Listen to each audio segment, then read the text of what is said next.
The person that's doing the last time is Kenneth. That was why he was watching it earlier. Ah. I opened it in 4 tabs and skipped to like 25, 50, and 75% done. Watched it all at double speed. So, I mean, I got some of it. Why would you do that? Time. You had plenty of time. Oh, you had stuff you were doing that you couldn't listen to. I've been working on other stuff today, yeah. Hey. Unfortunately, the work that I'm doing is word intensive, so if I start hearing dialogue, I start typing dialogue, and that ruins everything I'm programming. So, yeah. Yeah. But I think I have enough for a basic idea now that I know that we chased a halfling at the end and that did not resolve. Now I know where I'm landing. I can possibly stick that. So, yes. All right. So we started off with sort of a trouble in paradise where we were trying to get intel into what was his name, Morigar, or no? We were trying to get intel into. You were trying to get a hat. Yeah, that's right. We needed a disguise hat for Gradiriel, and the half-orc Morigar was indisposed. Lied through our teeth with many high rolls. So deception, yes, turned into fight or flight, turned into hold person, grab hat and gems and bolt. The party paladin asked the DM, where is the popular whorehouse? Because of course she did. I mean, hey, I'm not drunk, so I have a good sense of mind, so you can not worry about that. So we ended up going to the idle tomcat, and we went to sleep like good kids and adult elephants. And she went to the idle tomcat, and thus starts the silver show. Cue the like little song and dance number. In comes Nanners, in comes Silver. Pretty much. We learned collectively, us and the audience, that Locke has boundaries and has no siblings. Don't even try. I decided not to impersonate his kin, and instead decided upon a slender elf rogue with a cloak, sort of a Batman figure. I believe that the sentiment was excellent. And the name Shadow Grasp was recommended, which I'm glad that I got to that part because I couldn't remember. I probably would have gone with Shadow Grass, and that's too floral. And then we found out that the gems were from the Armwagile mines. And then some stuff happened, and we started chasing a halfling really, really fast.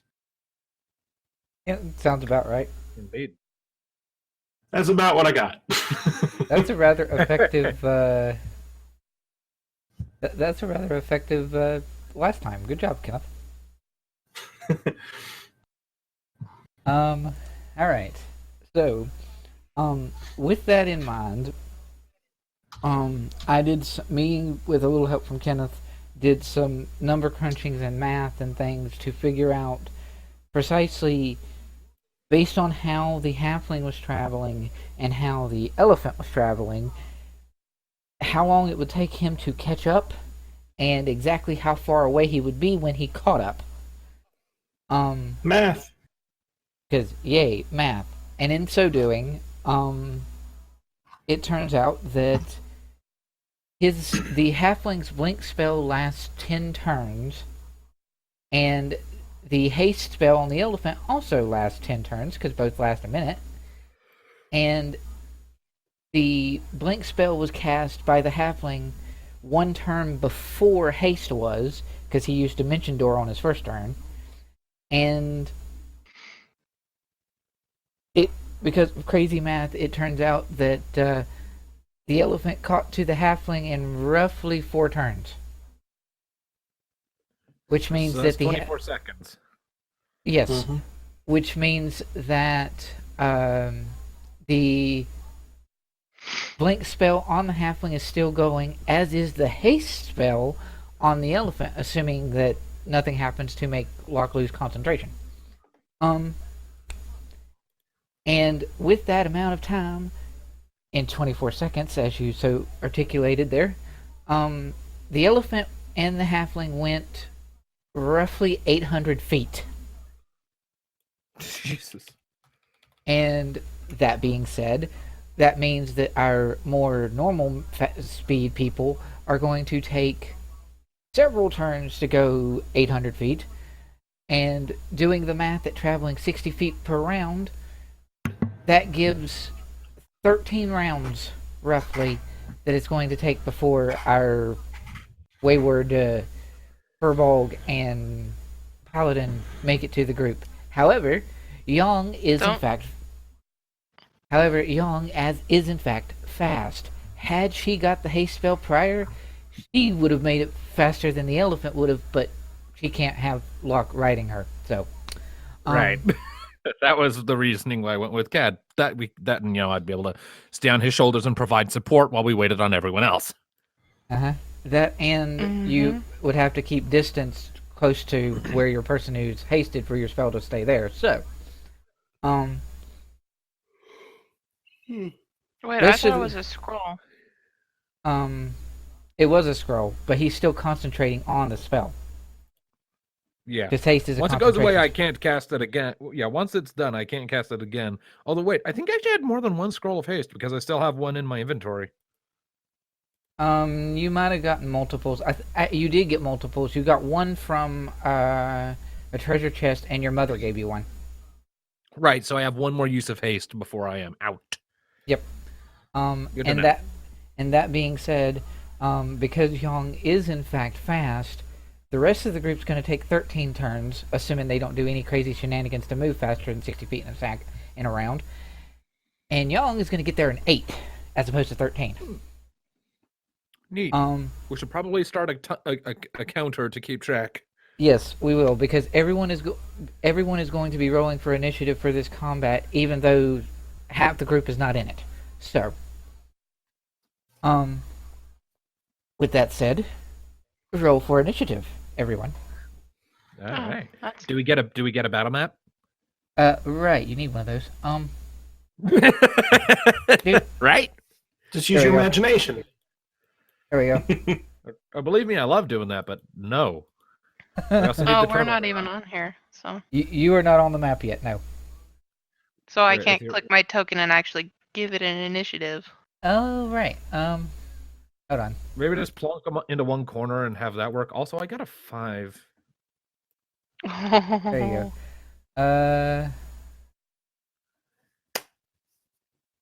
This and then. You got a 5. I got a 2. And Cat just crit. So we're gonna have Jelly. Why did he roll initiative twice? I have advantage. And someone changed my sheet to not prompt for advantage, apparently, so I'm investigating that.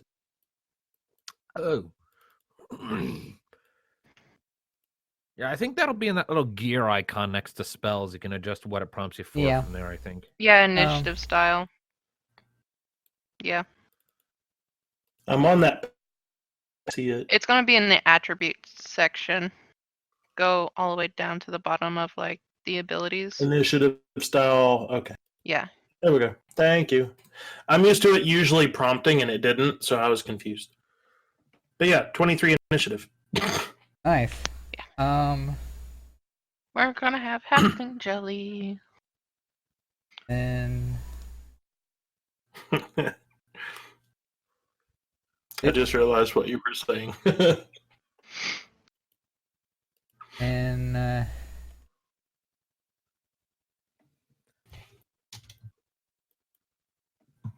because I made them because I put them on the map after I rolled the initiative, which I'm stupid like that. Oh well.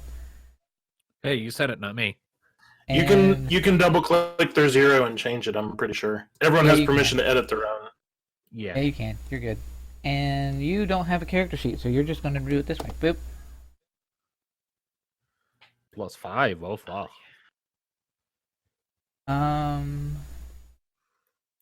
So a 10 for Oak. A 15 for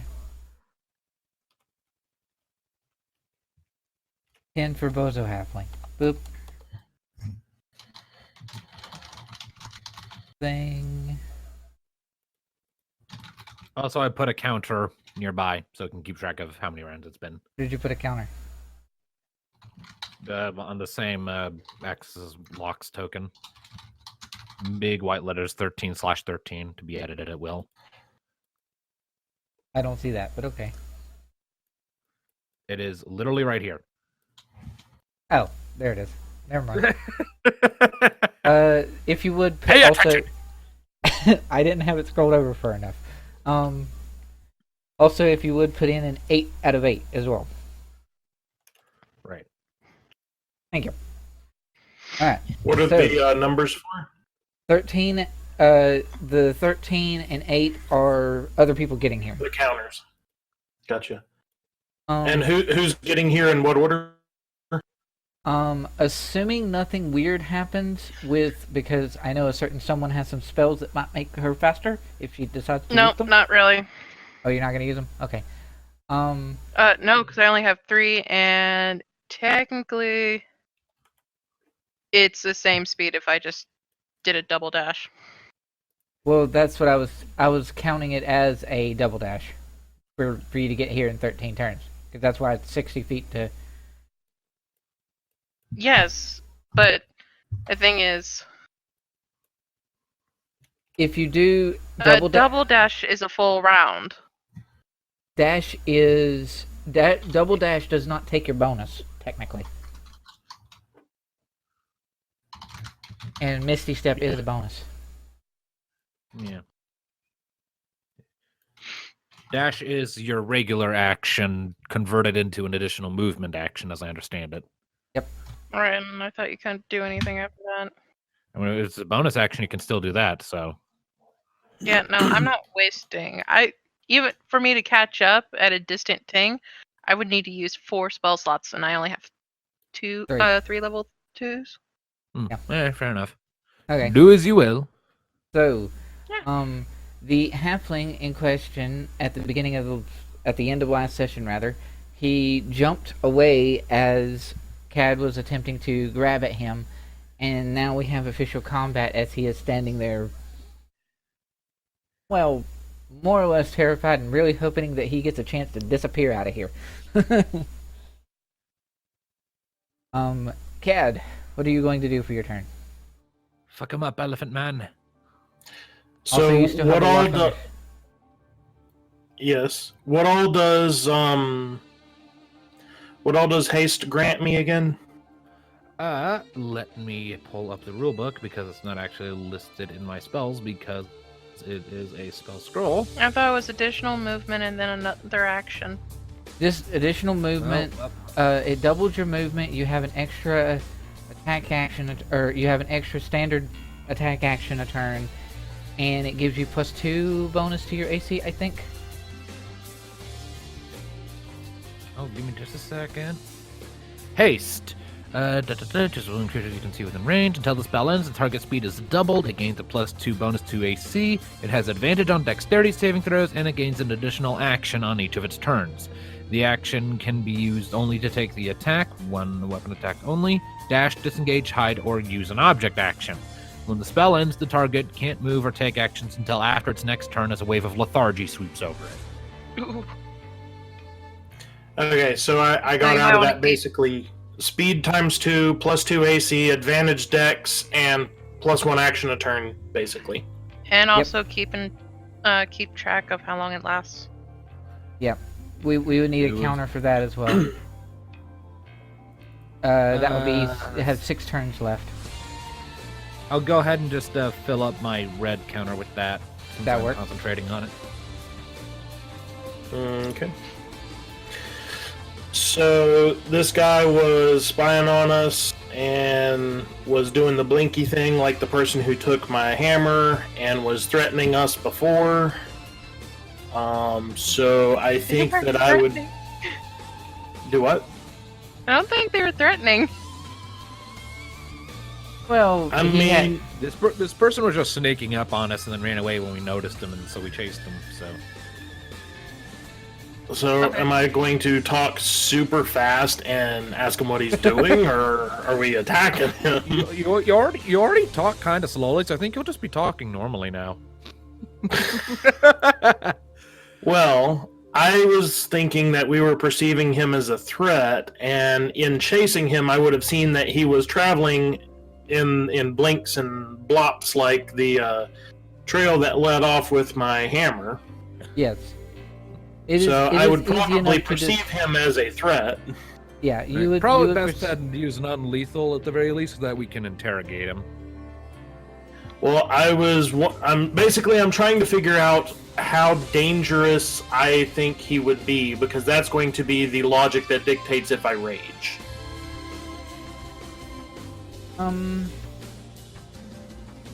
If I see him as a threat to you or us, or if I identify him as the person who was previously a threat to us, I am thinking that even though it's not necessarily the smartest thing out of character, I'm thinking I would rage to beat him up.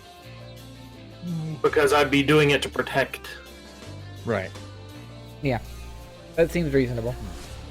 So I guess I would sort of shimmy up beside of him and I guess unleash all kinds of heck on him. Oh boy. And my rage is granting me +2 damage. It's not damage, it gives you an extra attack a turn. It's +2 to AC. No, rage. Oh, rage Rawr. is +2 to the damage, yeah. Yeah, damage. See, I'm used to 3.5 where it Right, did yeah. other stuff. Okay. So basically, I would be swinging 3 times, I guess. Normal, extra, and then haste. Yep.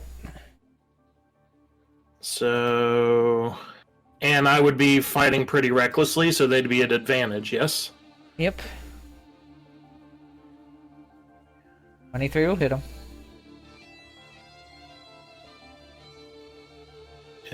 Should I just go ahead and roll all 3, or Go ahead and roll all 3. should I do one in... Okay. 26 will hit him.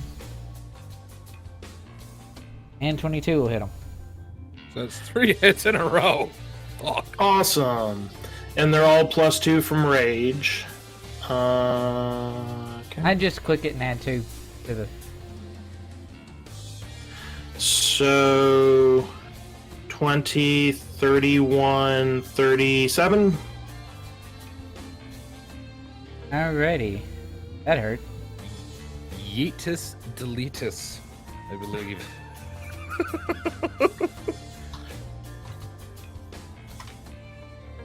You just deleted us, this motherfucker. You said it was 30, yeah. 37 smack.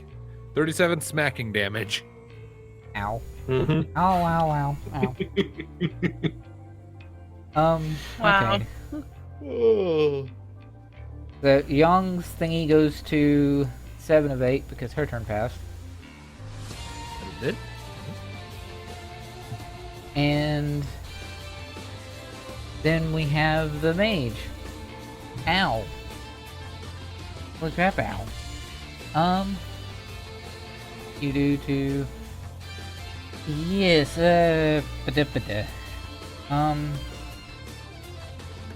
Blink is not concentration, so...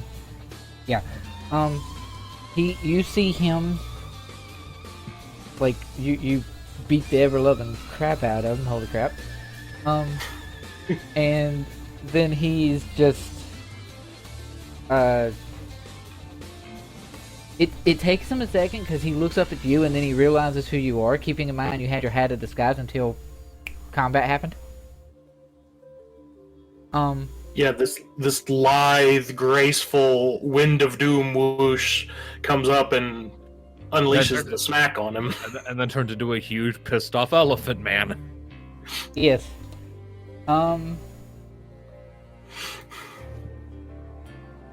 Yeah, does rage do anything against, like, charm effects and the like? Charm? Advantage strength. Bonus damage. Resistance. I don't think it does. No, the only thing I can think of is Loxodon Bravery, which is not Charm, it's Fright. So Right.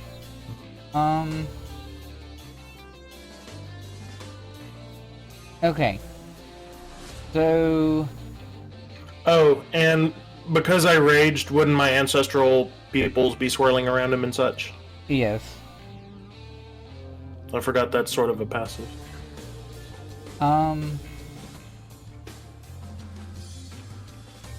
Okay. So, here's what he is going to do. He is going to do...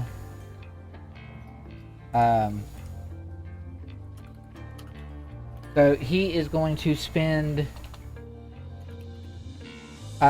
sorcery points to do a quickened charm person,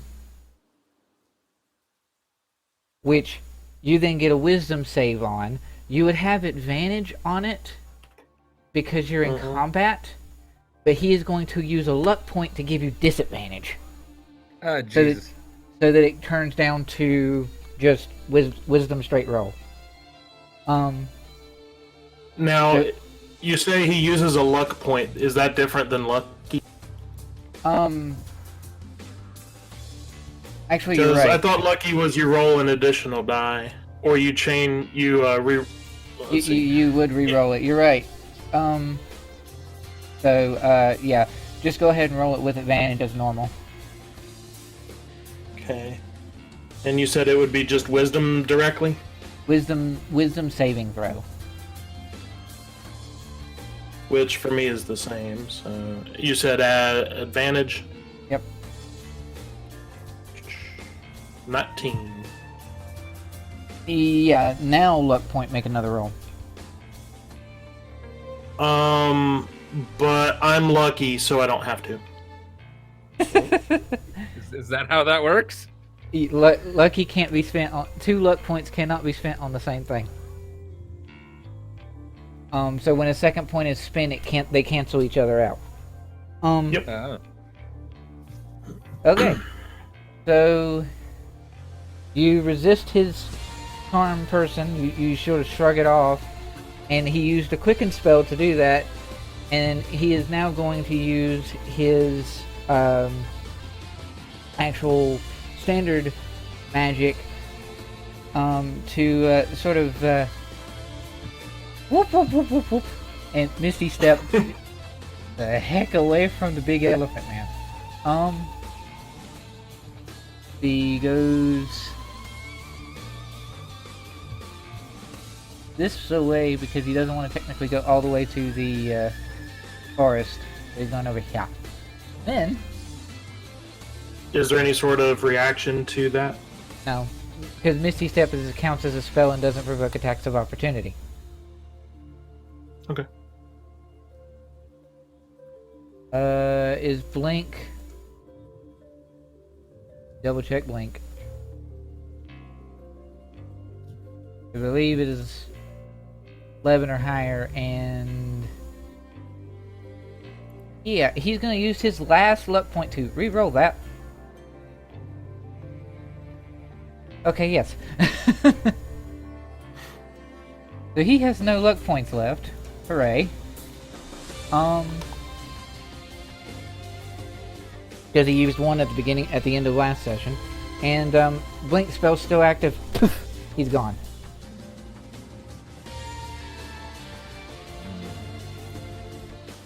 Counterspell that, or would he actually have to be in the process of casting? He would have to be in the process of casting it for that to work. Damn. Alright. Alright. I'm not gonna mark it on Oak's turn because because Silver's on the same thing. Mark, what are you going to try to do, if anything? You saw Cad beat the crap out of this little halfling guy, and then he did some magic that did nothing, and then you got the heck away and just like woof. Okay, I am going to stay vigilant, and I am going to prepare an action to cast Blight on the little bugger. When he comes back out, non-lethal. Those go non-lethal. I mean, I'm pretty sure you can declare non-lethal damage on anything. The Fair vast enough. majority of cases. So, like I'm just trying to knock the fucker out. Yeah. Silver's turn. This becomes 12. That it does. Yay! Now we have a cat. And I need to subtract 1 from this.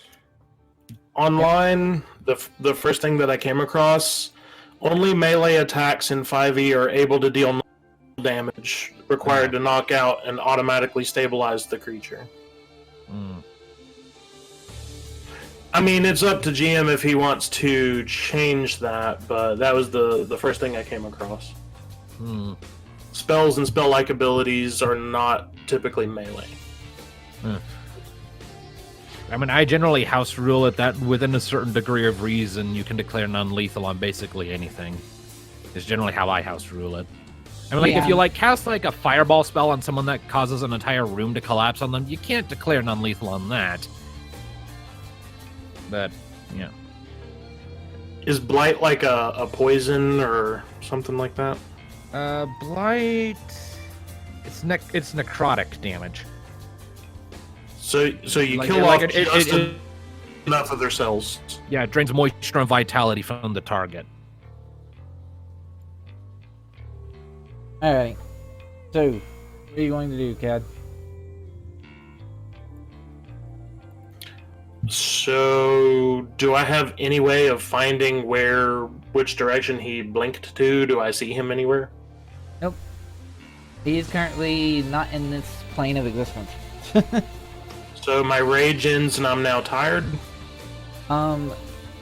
Is rage... If I go a round without attacking or being damaged, it ends. So if the terrain is in such a way that I can't scour the horizon and be moving towards them, then I guess I sort of chill. Yeah. Chill. I mean, you could theoretically hold an action, since you have crazy movement with haste, you could theoretically hold an action to charge to him when he reappears, but that would just be that, and you can't hold an action to attack if he's not in range. So, Yeah. because you're melee. But you can hold an action to, like, charge and Guy's find gone him. from the turn order, by the way. Huh? The dick. On has your gone screen from the he turn is. order. I know. Yeah. But yeah. So I guess my turn is coming down off of my rage. Okay. And then a young is 6. And the person, he reappears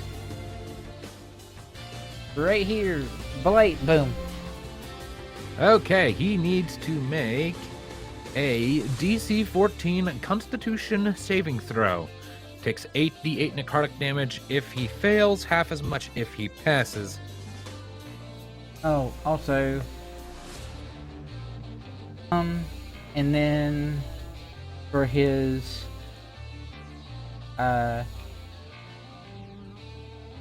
Also, and then for his. Okay, so you said it was a Constitution saving throw? Yep, DC 14. Okay. Rolling a d4 because he has been luck.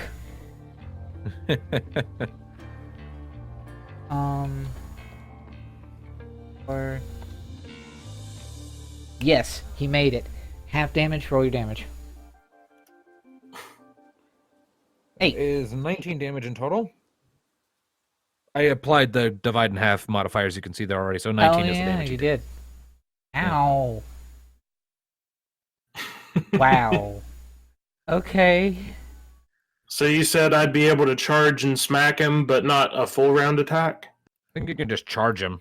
You could charge to. You could have theoretically held your action to charge to him, but as soon as he blinks back into existence, blight spell, and he falls. Woohoo!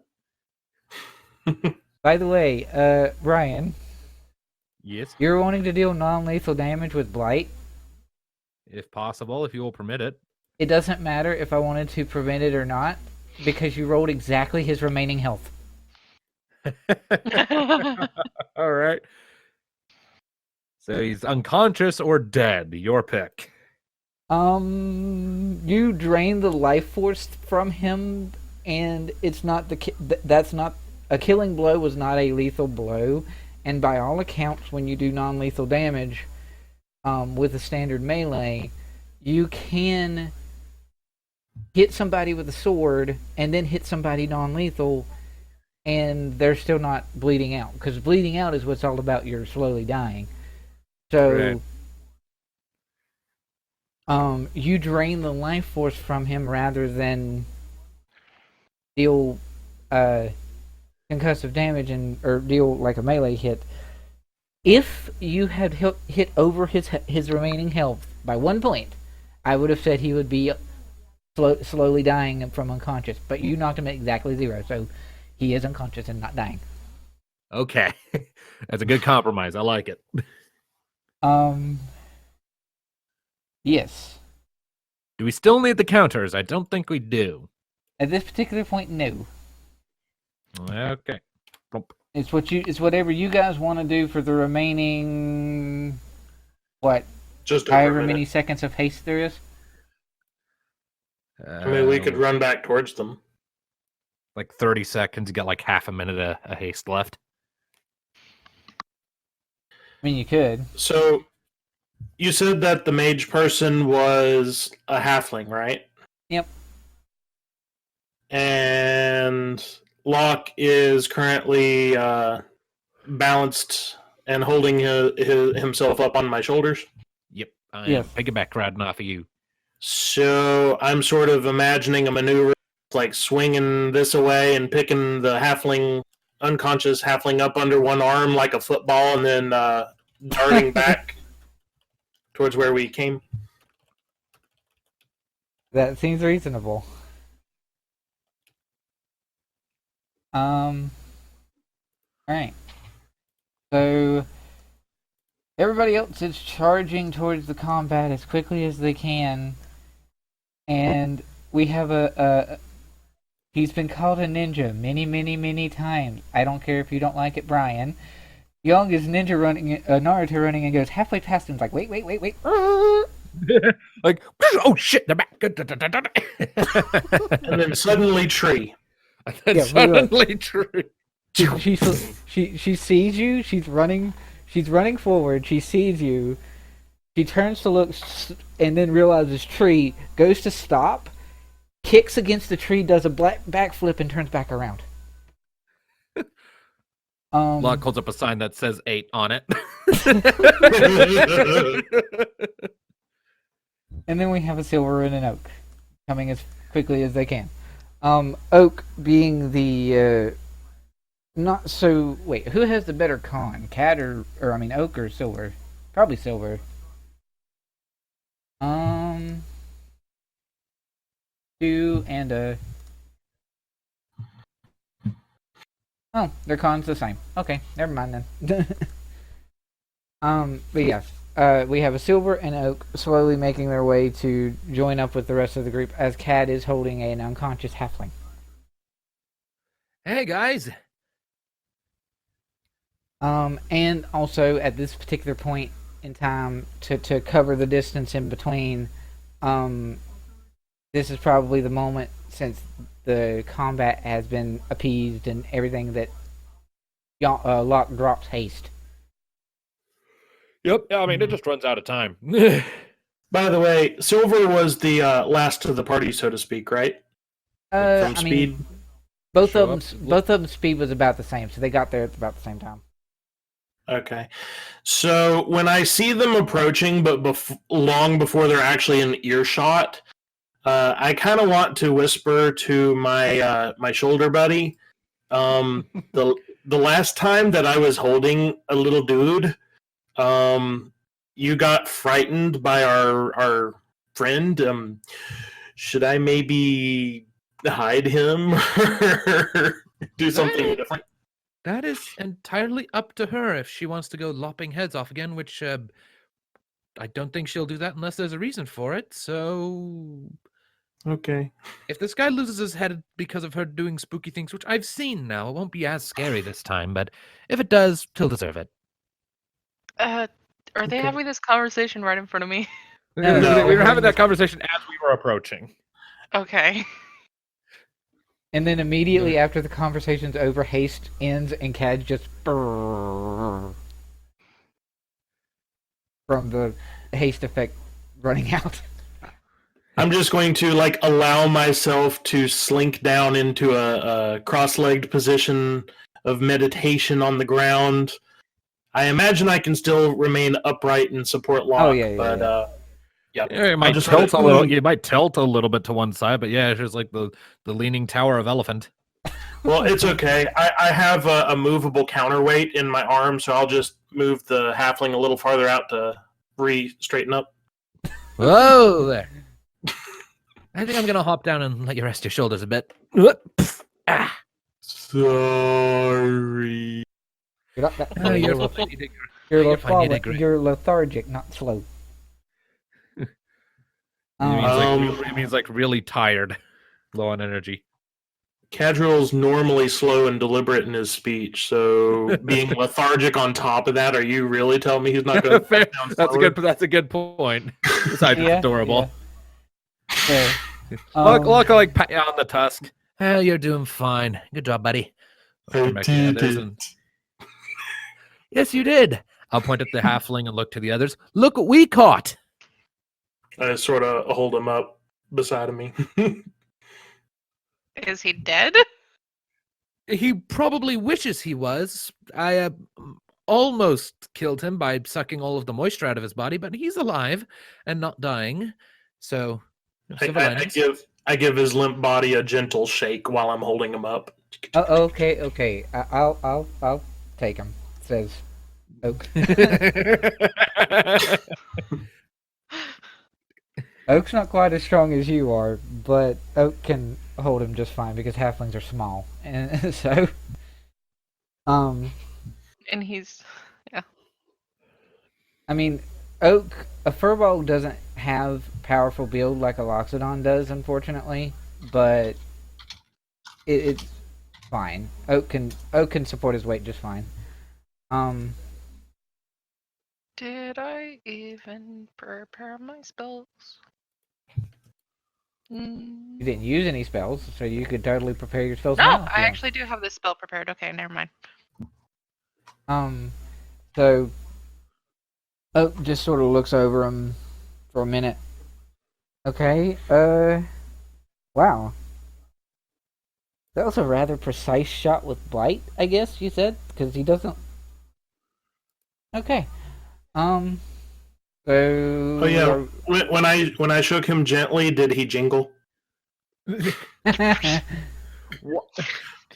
Technically, yes. Okay. Just confirming.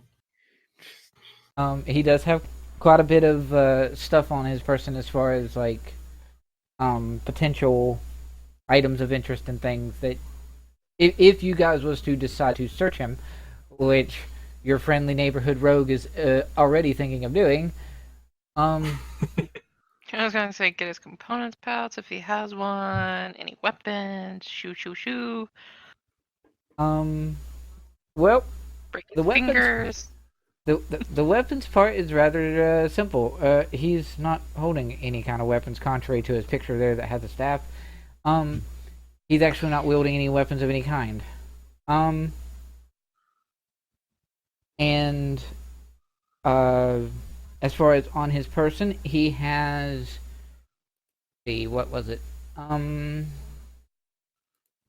He has.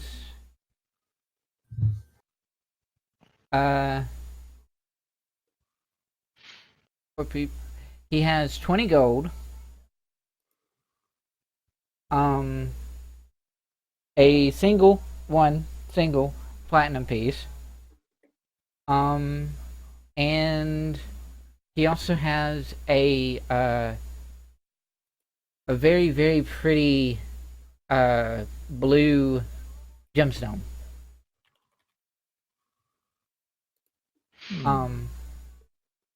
That looks much bigger and much more higher priced than the gemstones that Locke has seen before. Oh, I might know what that is.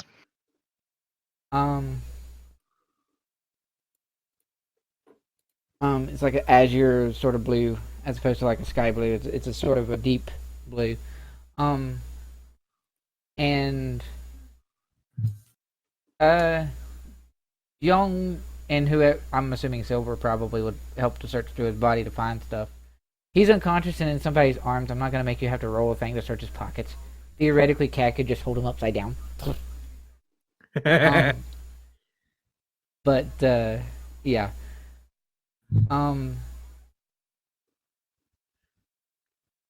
That is potentially what you find on his person after searching through, and then Oak is like, so what's the plan here? We tie him up and interrogate him or something? That was my hope. Figure out why he was following us.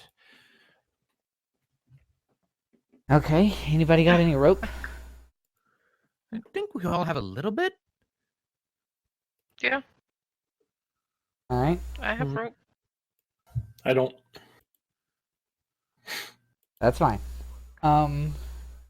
So with the use of somebody's rope, you tie him up and then set him down, and probably, because this was actually done in the middle of when you guys were towards the end of when you guys were camping, so you could probably theoretically set up a camp. You wouldn't necessarily have to rest, but you could set up a camp to sort of house him for the moment, unless you want to take his unconscious, tied up body back to Caperton, because that's where you were going.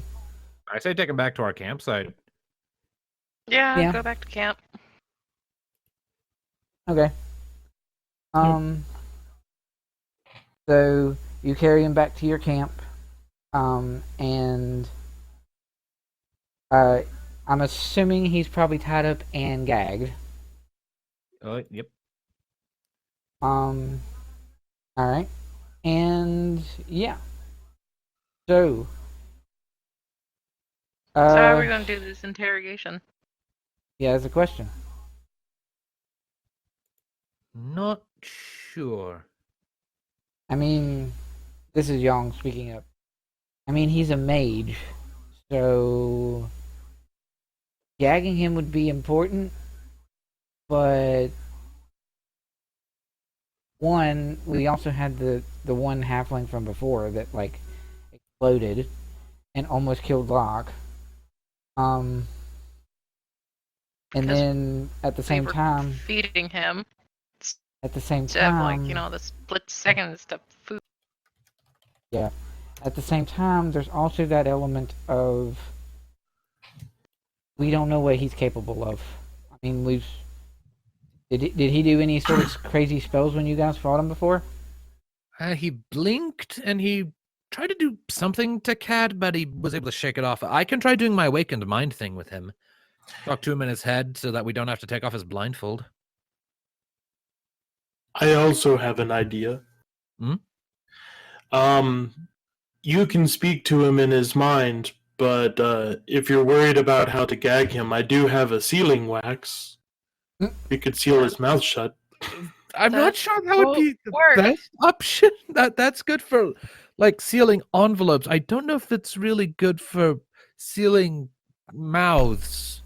I mean, for one thing, that would burn like hell when being applied, which, don't get me wrong, that sounds fantastic, but there's the problem that he can push it away with his tongue, all right? That's not the best solution here. It was just a thought. That was also a bit dark for our lovable mascot, but okay. No, not as dark as I just thought of how to interrogate him. Well, what do you have in mind? Well, I mean, is this conversation happening in game? I would Yes. assume so, considering I was in voice. Oh, I am going to submit what I just said out of context D&D quotes. Are you wanting to use the wax one drop at a time? no, we have a Okay. fire, right? Yeah. You are at Yeah. camp with a fire. Just have Silver hold his face as close to the fire, and she'll cast Zone of Truth, and you can speak to him in his mind. Ah, Wrong answer, Sizzle. I like that. This would be a fantastic time to have Lyra's flaming pants as a spell. What spell is that? It's a funny little hypothetical that mom came up with when I was like 6. We were just jabbering back and forth. It's a long story. To make it short, there was this bitchy little kid in a class I was attending before they booted me out of the school, who her name was Lyra, absolute snothead, and she kept telling lies to make herself look good, and I just wanted to light her legs on fire because, you know, that old saying, liar, liar, pants on fire. So mom jokingly came up with Lyra's flaming pants. It's a bit of a tradition. Well done. Thank you. Okay. I'm gonna totally use that now. Anyway. You mean as lore? Yeah. All right. So, well, he's all tied up, gagged, right? Yep. Should we wake him up? Sure. Yeah. Okay. If everyone is ready, As I am going to. I am casting this, so everyone has to make oh yeah, everyone. 'cause we're charisma. at camp. Yeah. But you guys, since anyone who's within 10 feet of me gets a bonus of +4. How To we want to resist organize camp here so that we make sure we do this. Well, we need a little spot for a fire. Silver's gonna hold a halfling near it.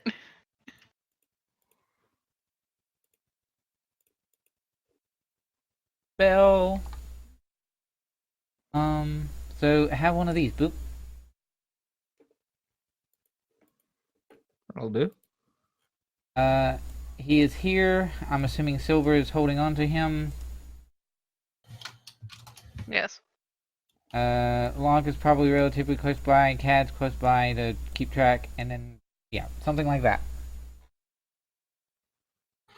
By the way, I know we moved on from the thought, but it had me curious why it seems so dark or so horrible to use sealing wax. Technically, it becomes usable at 45 Celsius, which is 113 Fahrenheit. It would probably be about as hot as like hot tea. It's not necessarily going to scald or burn. You could make it much harder than that, but there's no need to. No. Yeah, let's not. I do that. wasn't You meaning don't it to be this like understand. evil dark. Yes, let's cover him with wax. It was- You have to understand, his the lips of a person is like one of the most sensitive things. You put 100 degrees right up against that, you're burning skin. Well, I mean, Yep. it's like hot tea. Anyway, Hot moving on. tea can burn, but anyway, yeah. That's why you don't drink tea when it's that Hot. hot. You wait. Okay. Anyway, Unless you're a stupid person, in which case, go for it. No one will miss your lips. Yeah, So- okay. The soup that you are served at Panera Bread is 140 degrees for Anyway. comparison. I don't know what that is. Neither do It's a I. restaurant. Yeah. Restaurant soup is 140 degrees. Anyway, go ahead. Yes, and then you sit there and blow on it until it cools down enough to eat. I was just trying to redeem myself. I wasn't trying to be an evil boss. Anyway, go ahead. It's fine. So, all allies get a +4 to their charisma saving throw. Okay, Ah. so that means I get a +10 total. Mm-hmm. And this is to resist Zone of Truth. Yeah. Yes, all those that are in it. I don't know if you're in it, Locke. Fucking Well, I mean, Well, where you're you in Zone of casting Truth, it, but where- I don't know if you actually. Do you technically get the bonus since Locke is? If he's Oh, I'm if not within Locke- 10. I'm not. I'm not. Oh, I'm not within 10 feet of you. All right. Yeah, no, you have to be within 10 feet of me. So I just get Okay. an 8 then. So I don't Actually, think you I are succeed. within 10 feet of me. Never mind. You're fine. So Oh, yeah. go ahead So that's a and 12, which I don't think passes. no. I have no intentions of speaking a deliberate lie, so. I mean, you can still roll just for the sake of rolling. Mhm. Charisma just named it- saver. It's safe, but you get a plus. Just go ahead, roll charisma, and then you can add a +4 after. So that's a pass. And that is an oak, and he passed.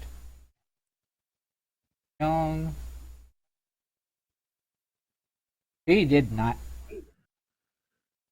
The And then the The little halfling? guy, the halfling. Oh no!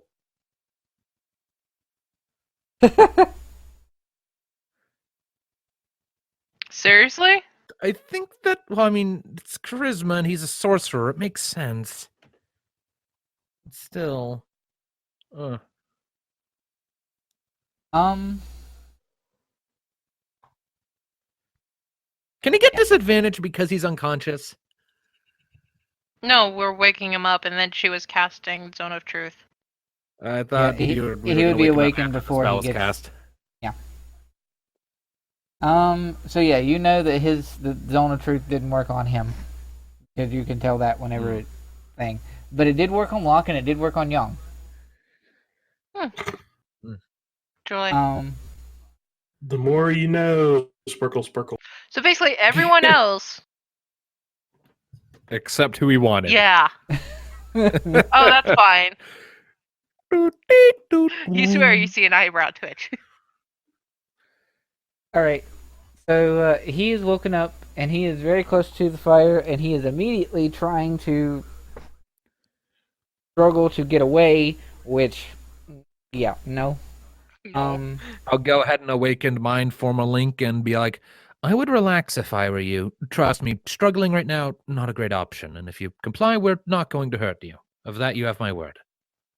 And I'll nod at him and give him a friendly smile from across the campfire.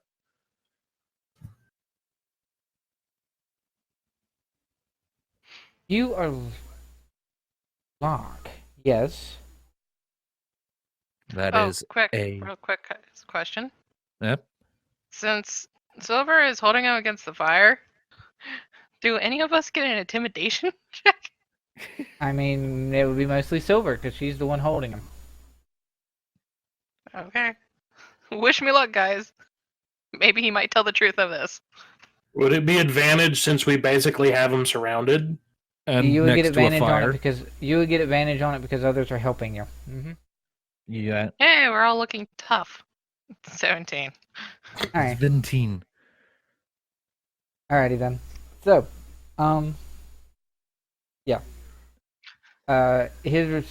He sort of looks as best he can over towards Locke, having made the mental connection, and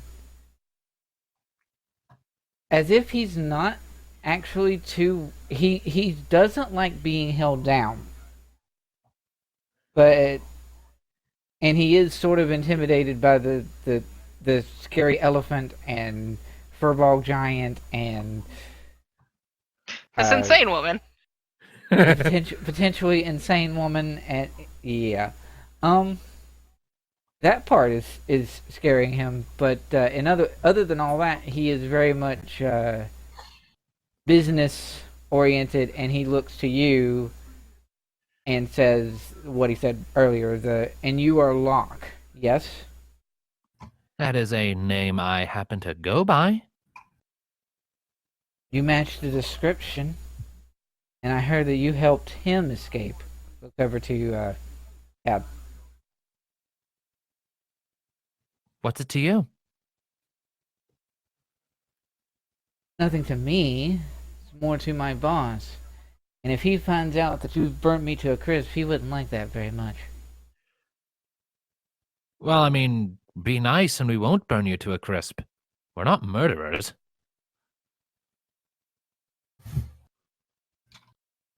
He sort of gives a side eye to Cat, who like mutilated the crap out of him.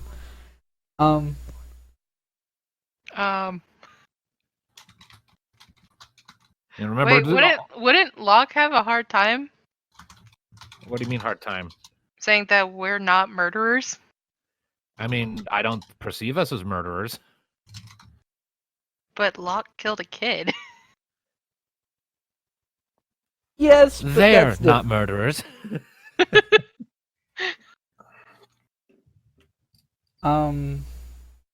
So yeah.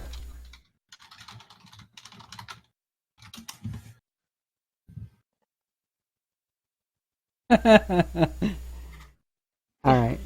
Yeah, we're just like looking at Locke like, well, You can sort of figure who's currently talking based on and Yeah. reactions. I'm just sort of watching back and forth as, and then this, and then. Oh!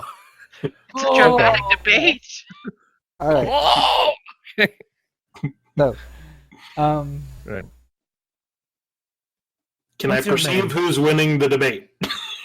no. I don't think there's really a... Oh. Also, there's not really a debate. So, Yeah. Well, So, what's your name, then?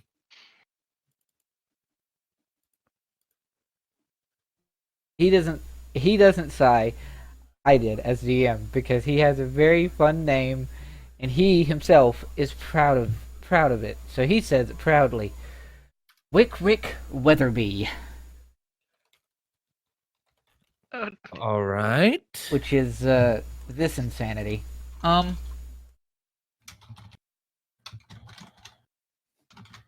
That. Yes. I was close. Oh, Rick Wick. I thought you said Wick Wick.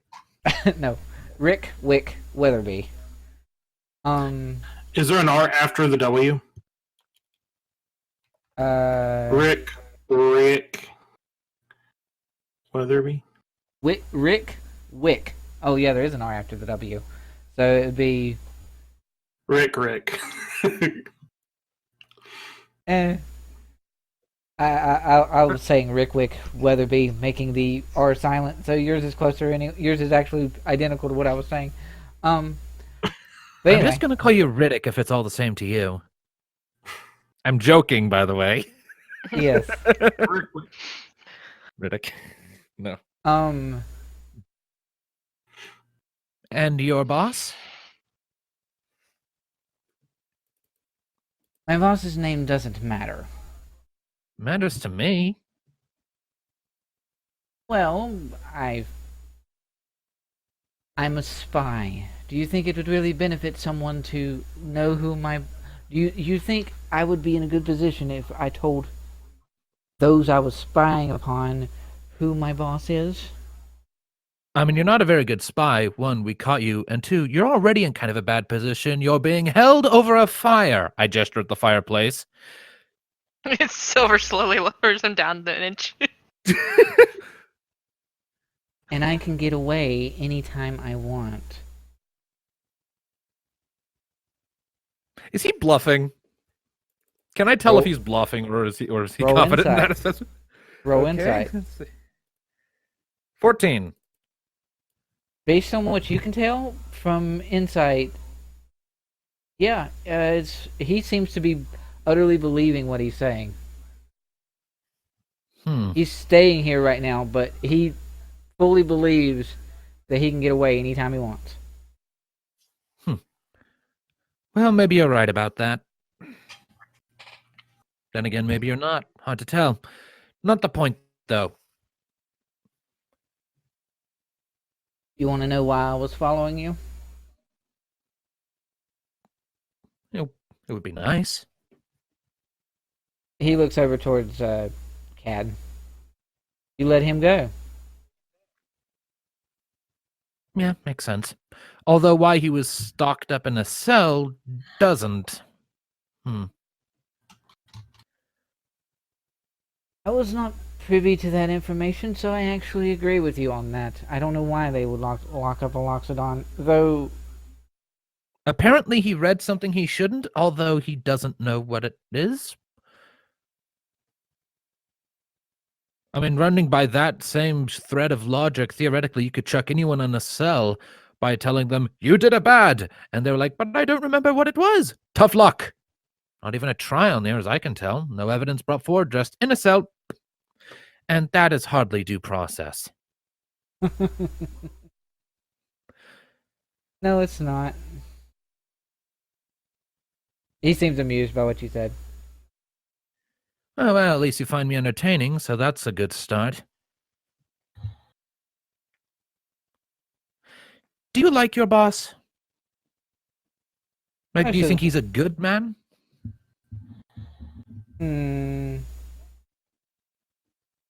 Good man is debatable. Good boss, yes. He pays well. Okay, I'm not asking about your paycheck. I'm asking about whether or not you like him as a person. Most of the time.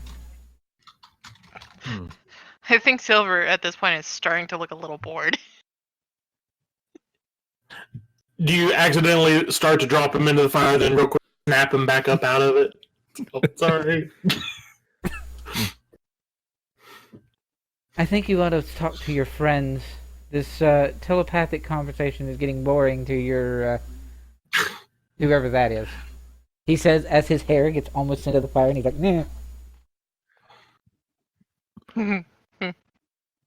The problem with that is you're an evidenced spellcaster, and if we bring this conversation out into the verbal world, there's always the risk that you'll start spewing out incantations, and I don't want to risk that. I don't want to put my friends in danger needlessly.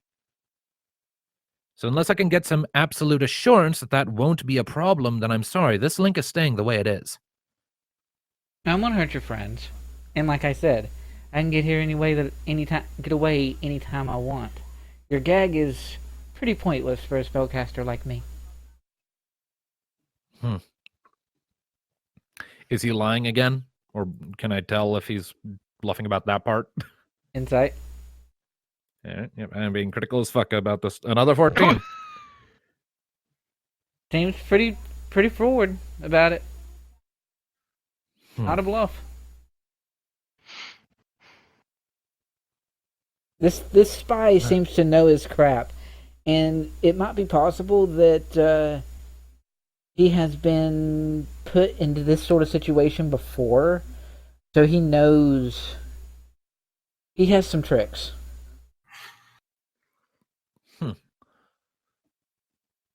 Alrighty then. Just be forewarned. If you start causing us trouble, we are going to act accordingly and defend ourselves in whatever capacity we need to.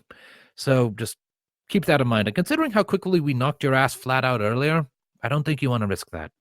Do we have an agreement? Oh, I'm not going to attack you. You can count on that. Oddly specific. I'll move to the opposite end of the fireplace and wave my hand and use Mage Hand to undo his gag. All right, speak up, and this is out loud. He What are you doing? He sort of tests his jaw. Thank you. That's much better.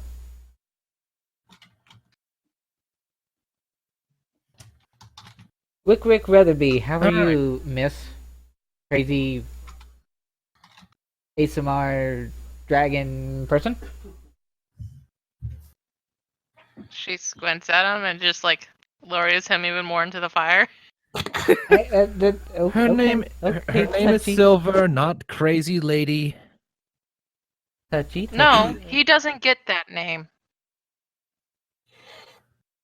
Well, I mean, would you rather he uses descriptions rather than names? Description was fine. My friends only call me Silver. What color are Silver's eyes again? They're white with a black ring. That's not helpful.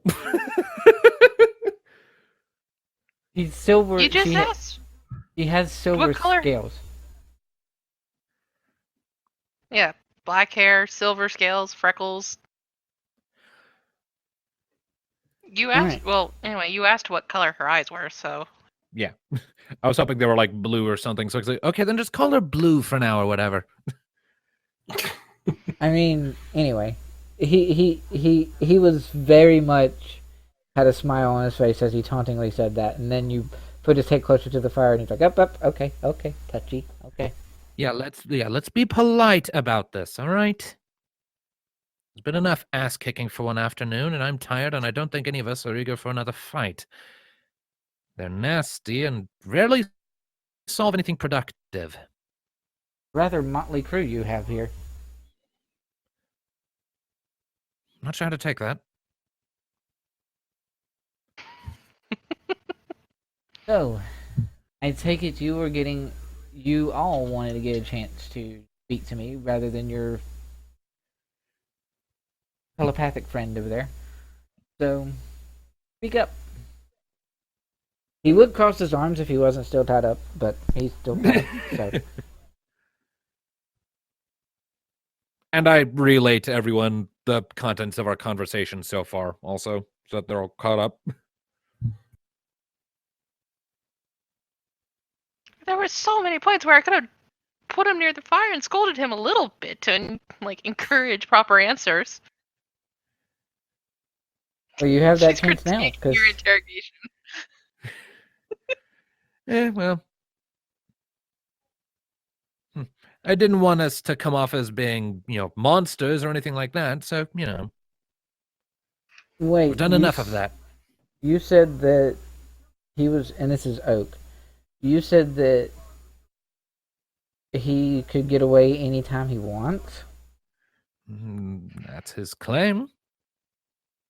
Why are you still here? I mean, that's a good question. Well, you had questions, for one. And I'm not going I had to. a stupid pun. I'm not going to run off from an interrogation, even if one of you cast a zone of truth spell. That tells me that you want to discuss things. Aside from my boss, I don't have anything that I want to hide from you. Well, that's the thing. Boss seems a little important now. He's who I'm doing the job for. That's all you need to know. Why did they want to know where I was? Because you're not supposed to be out and about.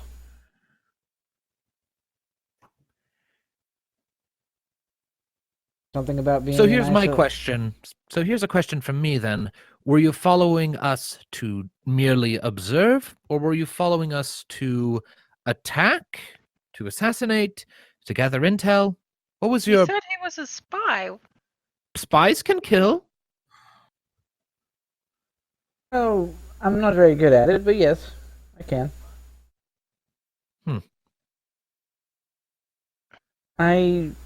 If I So go. should we gouge out his eyes then? Hmm? Gouge out his eyes so he can't watch us anymore. I mean, that just seems kind of cruel, honestly. It's effective. It is. I will afford you that, but it also seems a little cruel in this context. Well, he's not sharing information with us, so something has to give and something has to take.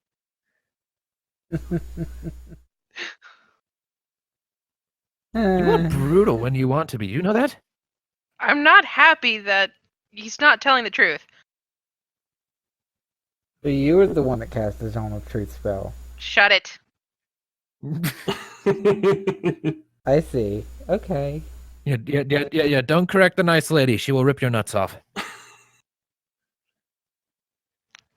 He'd have to I catch don't even me think first. I can. And though you were pretty fast, I don't think she is. So, if I could ask a weird question.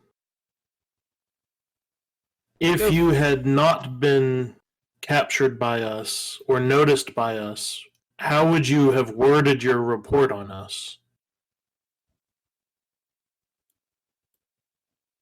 To answer your question, I was sent to merely observe. Okay. If things were seen that our lovely Loxodon was giving away information that he had, then I was to stop that. But, as you said earlier, he doesn't even know what he knows. Yeah, so he's basically harmless as long as you don't, attack his friends. Yeah. I'll reach out and sort of like dust off his shoulder. Sorry about that. Dust off whose shoulder? The little halfling. Ridrix. Okay.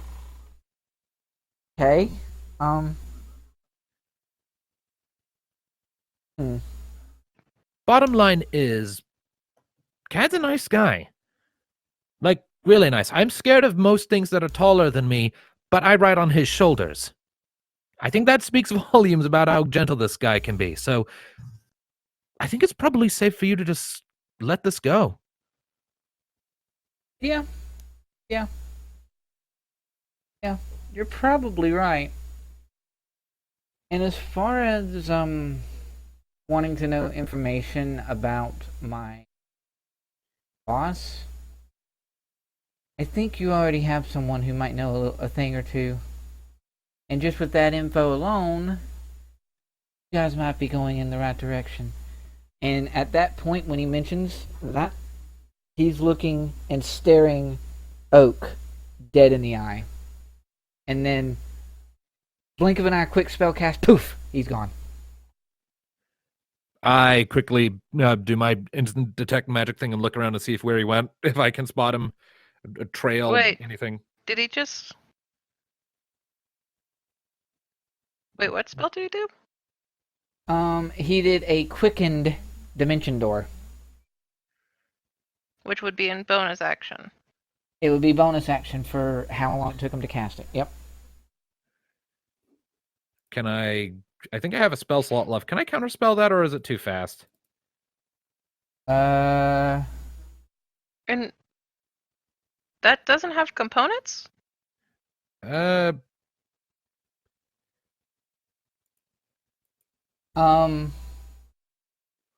in that case, he did a subtle quickened spell and spent his last sorcery point. Okay. Retconning, I see how it is. Well, I mean, he has it.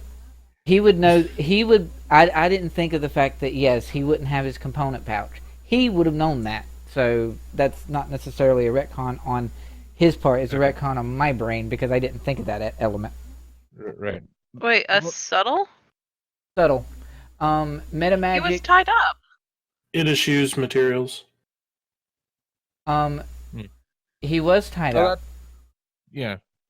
Subtle is metamagics can be spent without any kind of maneuvers and things, and subtle is a metamagic bonus that allows you to cast a spell without its components. So he pretty much just had to speak at the incantation. Well, That still doesn't address my earlier question from a second ago about the counterspell. Would I have time to do that, or... You would, in fact, have time to do that. So okay, then I fucking counterspell that bitch. Let's see. What levels is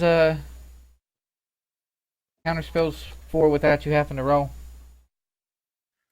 I mean, what level is Dimension Door? Dimension Door is level 4. Then I am going to cast counterspell at level 4. You cast counterspell at level 5 anyway. Wait, what is... Hold on. What is actually need? Which components are actually needed for... Dimension Door requires Verbal.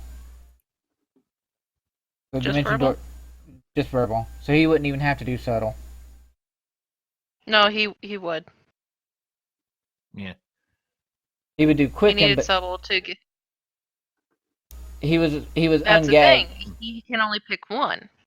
Yeah, he was ungagged when he was talking to all of y'all. Dimension door only takes verbal.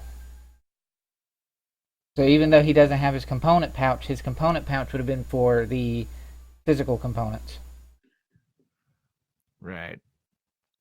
However, that is his last cast of Dimension Door for the day, by the way.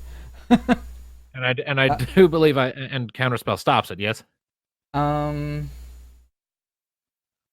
your thingy for counterspell and put it in the. I did. did. It's Oh, you did. right there. If it's casting at 4th level or higher, make it. When you cast a spell using a spell slot of 4th level or higher. And what is the spell slots that you have access to? Because you are a warlock. You use up to level 4.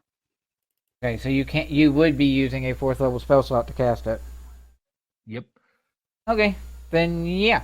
So he's still here. He quickens spells. He sets up to cast the spell, and Lockett is just like nope, and he's yeah, he's still there.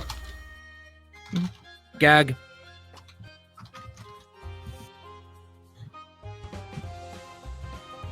Can I like mage hand the gag back into place? Yes, you can. As And I'll Cal just- put it, wrong move, Sparky. I'll just give him a flat look. Really, dude? Really?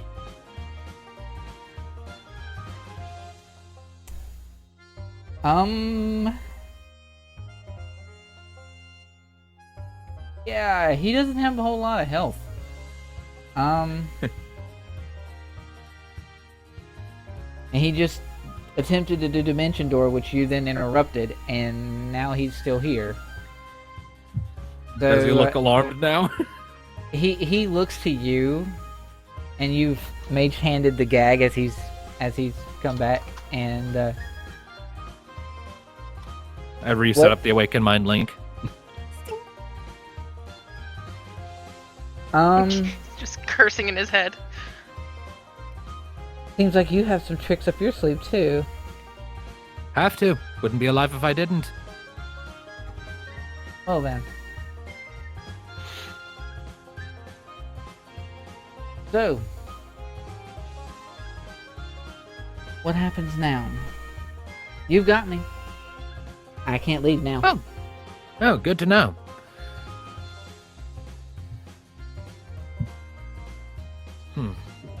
What do you and It's your ultimately lovely friends intend to do?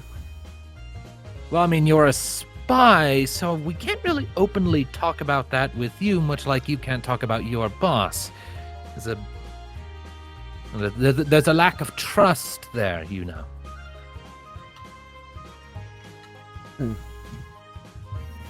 want to know about my boss?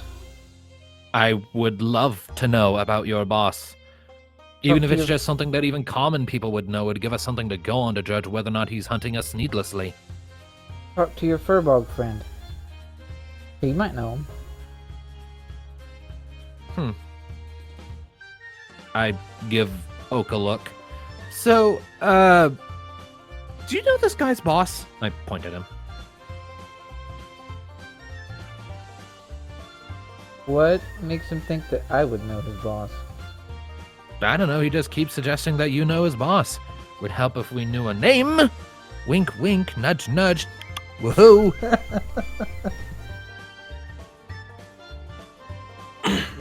Oak sort of blinks and is like, then he speaks out loud because you made the awakened mind with him to make this conversation, I'm assuming.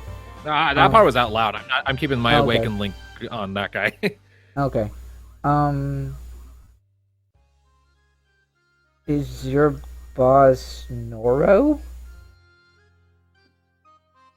Ding ding, we have a winner. Let me just double check my notes. I'm assuming the ding ding we have a winner was through Awakened Mind. Yeah. Also, So- He says give me ding. give me a someone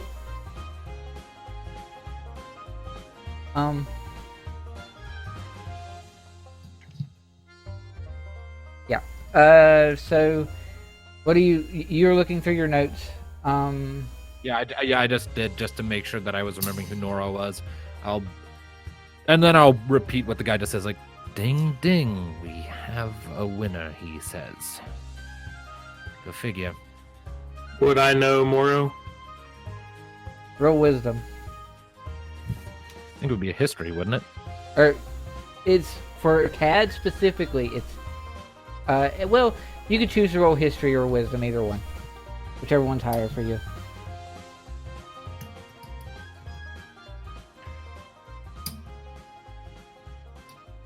Yes, you do. Wow. History of 19, holy crap. So, what Cad knows of Noro, is Noro was the name of a, one of the nobility among, Caverton's guard. Or not among the guard, among the nobility. He was of the nobility class in Caverton. He sort of kept to himself, but a lot of what you know, a lot of what you know about Noro yourself is, he sort of kept to himself. He very much did not like when his privacy, when the things that he did without others seeing was picked up on. He had a very much shut-in sort of nature to his hobbies. But he was very noble. To answer your question that you whispered to me, yes. And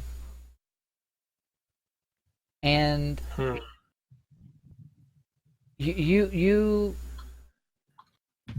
had, with the 19 wisdom, sort of putting the pieces together based on what you've learned here, you get the distinct impression that it was because of Noro you were put in prison.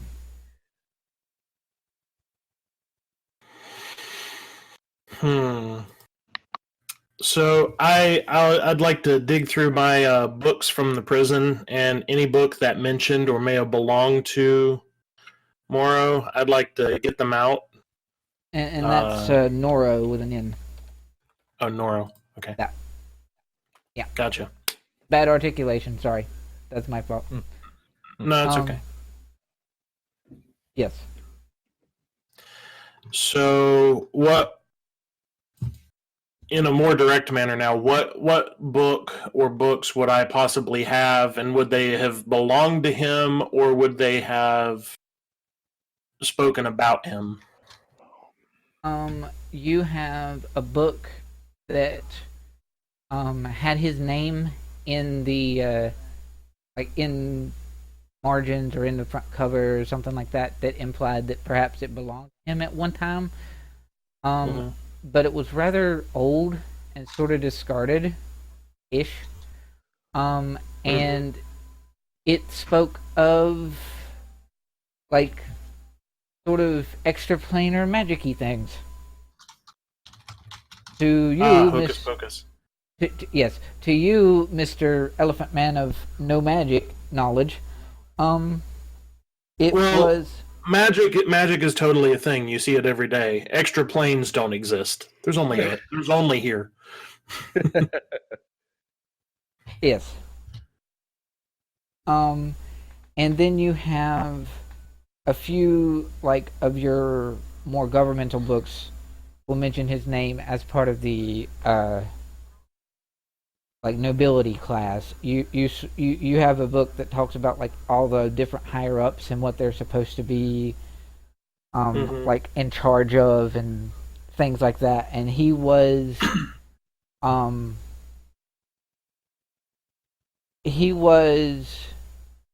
for one, he is sort of the,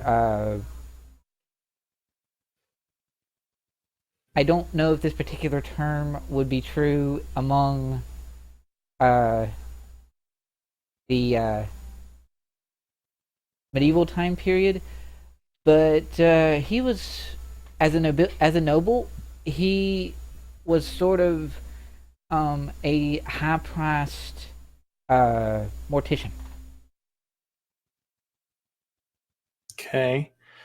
In light of this sudden recollection of knowledge and putting the pieces together, I would kind of like to go over by lock, because I'm not actually holding Mr. Dude, am I?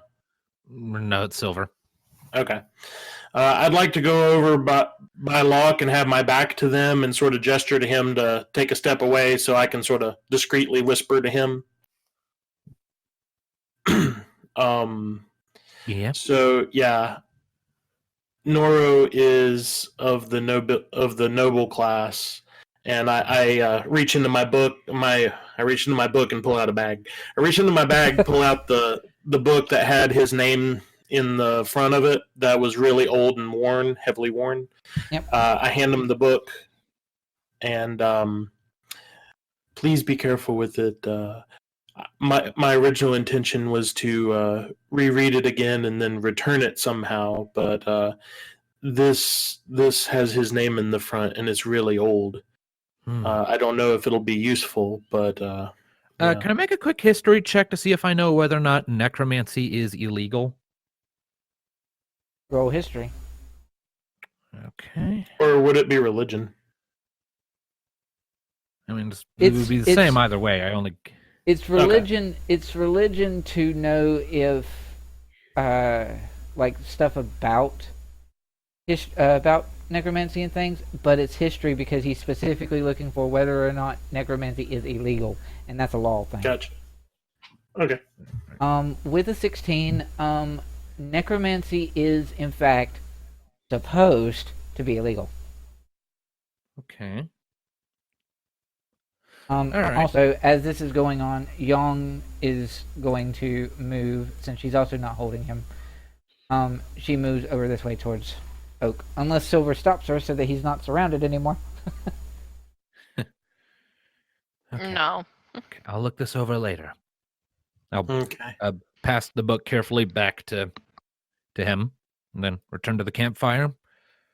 Reestablish the Awakened Mind link. Did you know that Noro is a necromancer?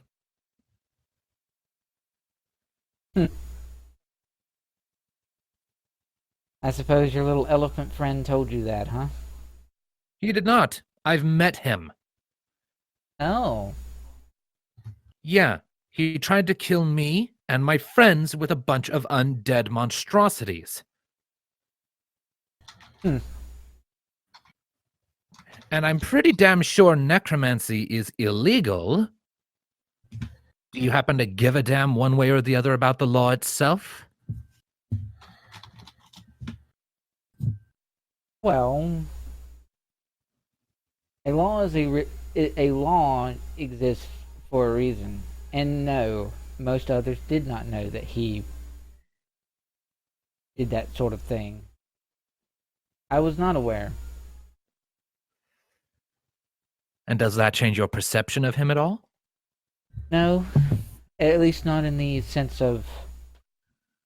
Nora is a well-paid job, well-paying boss.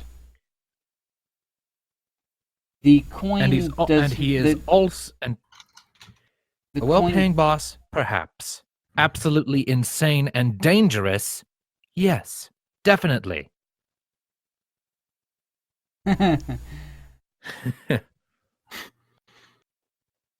Alright. So let me go, and I will expose Noro. Is he telling the truth about that? This is only an awakened mind, right? Yeah. I mean, he can still lie through that. Yeah, I know. Go ahead and roll insight. 19. Okay. Um, I DM rolled because this would in fact have been a lie. I DM But rolled. did he roll bad? I DM rolled a deception roll on him, and he nat one. Ouch. So Of Okay. course I won't. I mean, I will. Wait, no.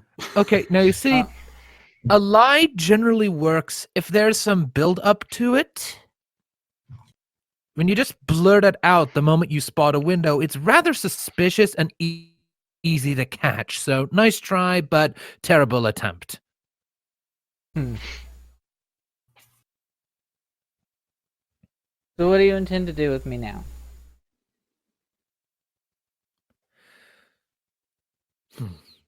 I'm honestly not entirely sure. I don't want to let you go running off, but at the same time... Can I jut in real quick? I just have a random question. Go for it. Where exactly are we again? We're back at our campsite. Yep. Well, I know we're at the campsite, but where on the map? Like a day or two north of Caberton. Yeah. Okay.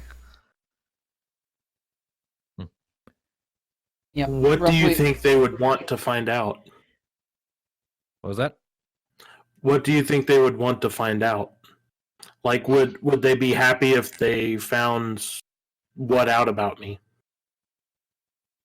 Who? If Moro.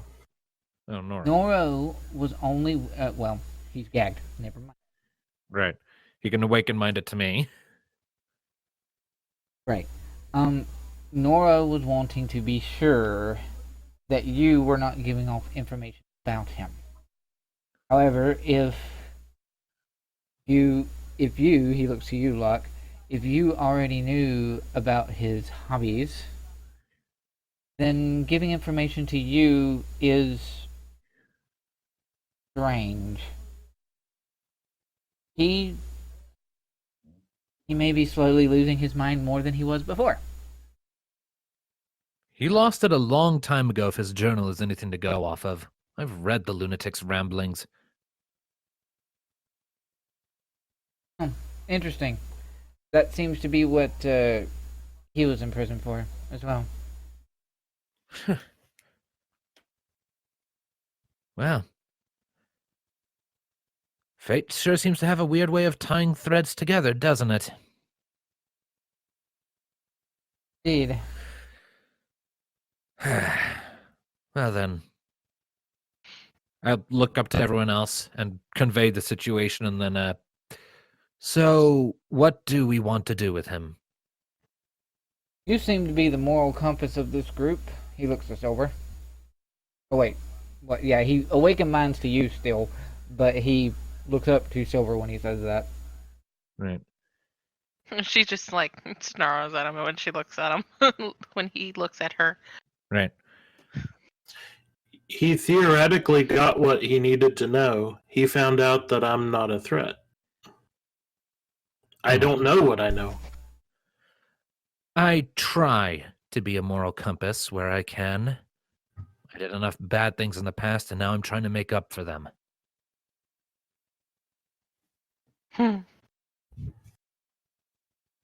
We've all done bad things in the past that we want to make.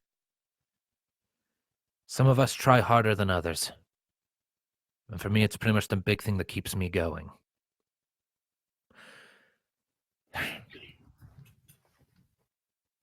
Is it Locke relaying everything that the guy is saying? Yeah, I'm periodically pausing mid-conversation to convey what's going on to everyone else. So you're all up to speed. How does he know so much about us? Spying, probably? Watching us? That's the thing.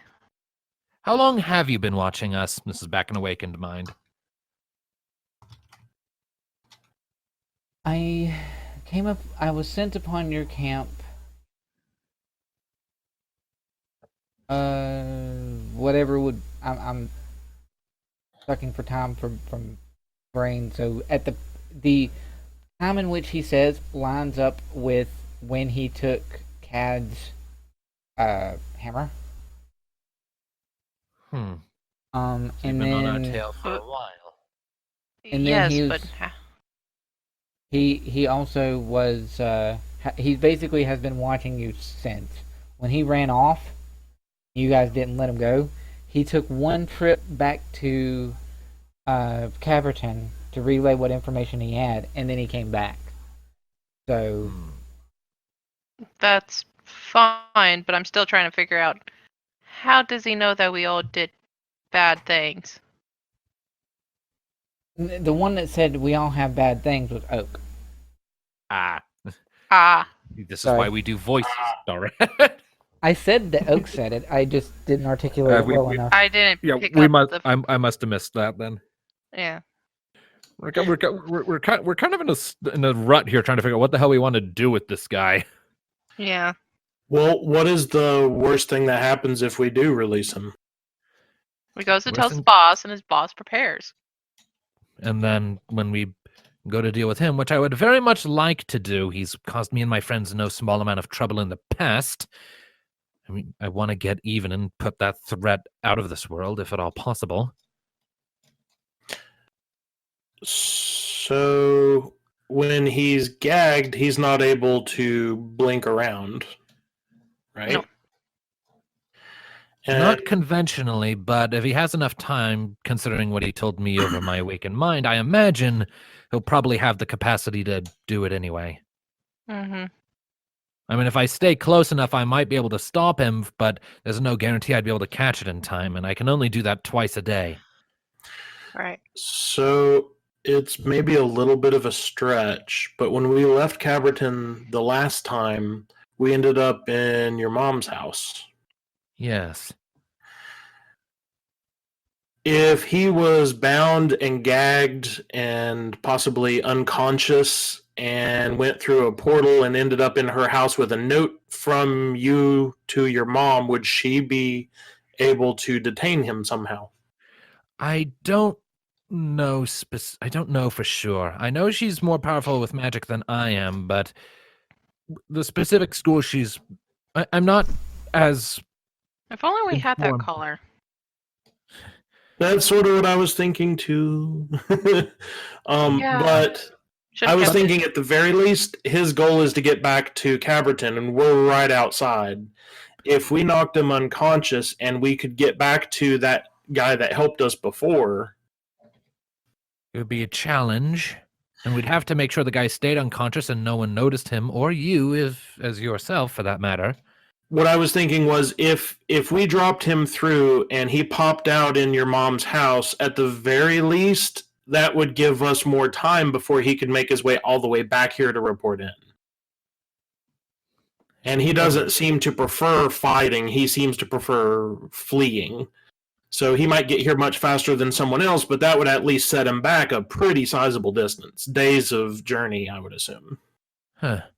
Unless he has some magical ways of communication. Probably does, but if nothing else, it would keep him out of our hair physically for a little while. If he was spying on us and left to report what he knew and then came back to us, he runs a big risk of losing his quarry. So if he had a way of communication, I think that would have been the best time to slink away, use it, and come right back. But he said he went all the way to town to deliver his intel. Yeah, he did. I think if we had a way to put him one way into your mom's, assuming you'd be okay with it, I'll leave it entirely up to you if you want to try it. But if he's bound and gagged and unconscious and popped through there and pops up in her den, then she can either deal with him or you can leave a note saying what you would suggest or to have an idea. So I don't want to do Can that. you I don't even want- use a teleport circle? I can't, but there is that person who helped us escape from the city last time. We right. calling on them for help, but Right, and but- Caverton is a day away. Enough time for him to wake back up yeah, and besides that, I with don't full want to abilities. and besides that, I don't want to put that kind of surprise on my mother or put her in danger in any way. Given Right. Noro's position, that would imply that we're all of us wanted individuals. I don't want to form that direct connection with my mother and put her at risk. That makes sense. She already has enough to worry about. We all have enough to breathing down our necks from where we came from. I don't want to add any more to that if I can help it. Well, Also, I can't. Can I see the overworld map real quick? You go ahead. I just want to see the overworld. Yeah. So I can figure out- A little side note. How? I know we use a teleport circle, but how was the teleport circle connected to Lox's mom's place? didn't the runes match up, and that's what made the connection? Or Yeah, Yes, I but actually got usually those the runes are different for different locations. Yes. What happened with that is Locke gave the mage a quick rundown of the runes to get from Caverton to Yukiegi. And it also was noting that for a brief second as that discussion was made, the mage saw similarities in the runes, though they were different. He saw similarities to the runes that he already knew, which made him able to do that faster, which is because there was a teleportation The act circle. of teleportation and then just location. Yeah. There was a teleportation circle that he had seen before to go to Sevenora, which is where Zock's mother got the basis for the spell that she was putting in Yukiegi. So, similar idea, could we find the guy that helped us before and ask him if he could temporarily change his portal to send anywhere else at all that's far away? Not Yukiegi, but anywhere else that's far away, just to get him out of our hair. That would be a pretty big favor. And again, there's the problem of having to get him into the city and keeping him unconscious without causing a ruckus. Very difficult to do. And then finding the person and managing to convince him to do us that favor in the first place. Okay, and this is Oak speaking, because I can't do voices. Oak's like, well, okay, if we want to keep him guarded and not give him the chance to actually get away, and you do have someone who helped you in Yukiegi, would it be not in Yukiegi, in Caverton? You do have someone who helped you in Caverton that could potentially be very useful here if it be a big favor. What if I sent a message to him? I could send a message to him if you gave me a description of what he looked like, and he could potentially come to us if he could leave Caverton to get to us. Shit, that's right. I forgot you can do that. He's not hard to find. He's pretty unique. I forget what his name was. It was Terrence. Terrence. Mm-hmm. Yeah, I don't remember what he looks like myself. Fuzzy. He was a blinkling. All right, it's worth a shot, I suppose. What time is it in game? I Middle believe of the night. Yeah, it's relatively late. Right. And does Locke remember the phrase we had to say to Terrence to get him to help us when we were in our panicking situation? Solomon wants them gone. Solemn wants them gone. Or no, wants them out. Yeah, Solemn wants them out was the phrase. Right. Okay. All right. But that was for ability. Right. Yeah. That was for covering our tracks. I'll relay Terrence's appearance and also give the name Solemn so that Oak will know to blurt that out as like so that he's aware that that's like a piece in this puzzle. All right. And as I recall, Solemn and Terrence were sort of like a part of a joint effort to deal with corruption in the city or something. Yep. Okay, yeah, we could actually probably work with them when we get in there to deal with Noro. So, yeah, fuck it. Have Oak send the message and see what he can get. All right. So, as fun as message sending and back and forth and things are, because of the nature of this particular sending, this would be an NPC conversation that you guys wouldn't technically hear because sending doesn't allow you to broadcast. We'd only hear one side of it, yeah. So, and it's what, 25 words? I think so, yeah. Somebody pull a Travis and give me a count.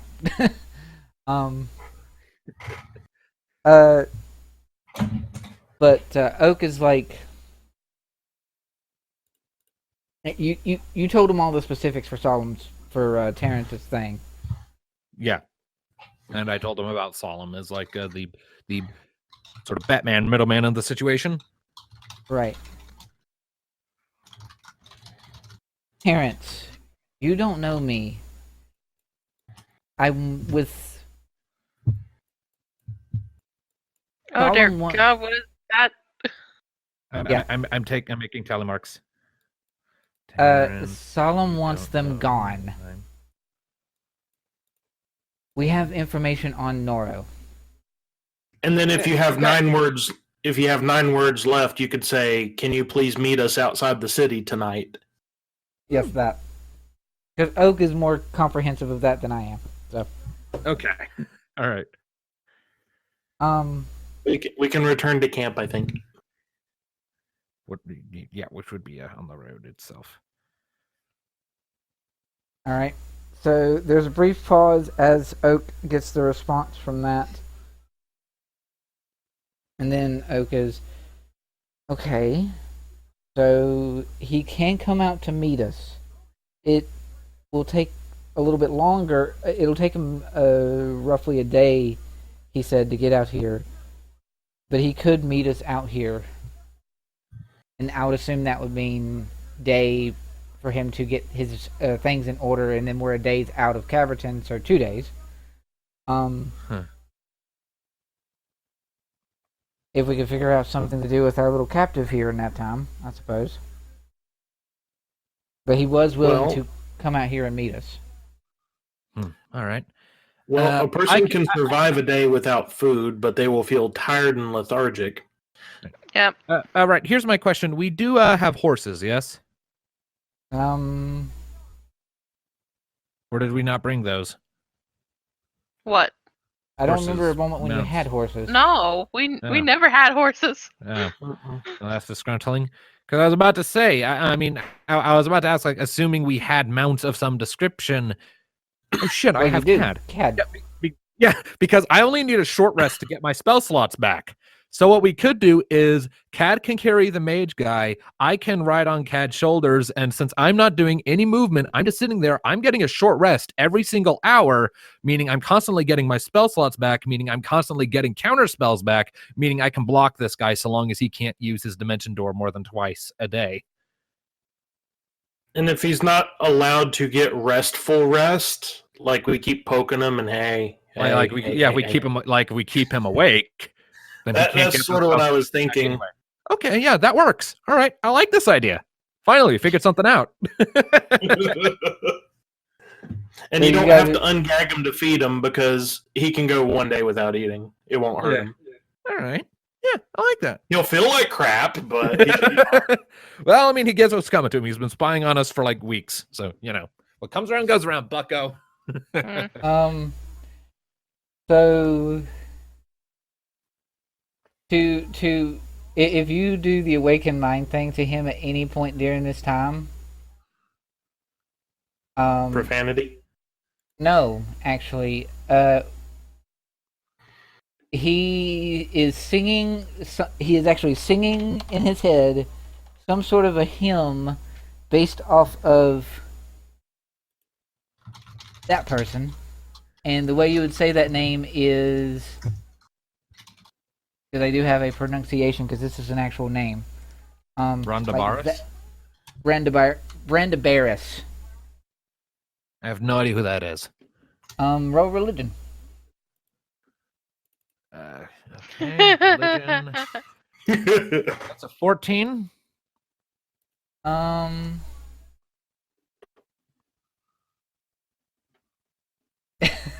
Yeah, something like that. Do 14.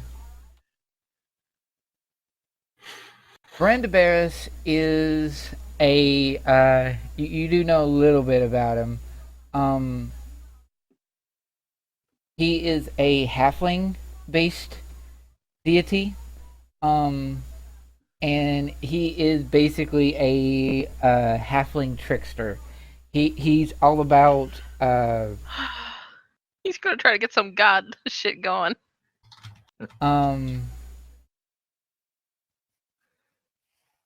He's very much a trickster, playful god that is or at least the racial creed or the deity creed basically is they have this particular god tends to care about the purse rather than the person of anyone who is not a halfling, which sort of pushes to why he was caring about his gold.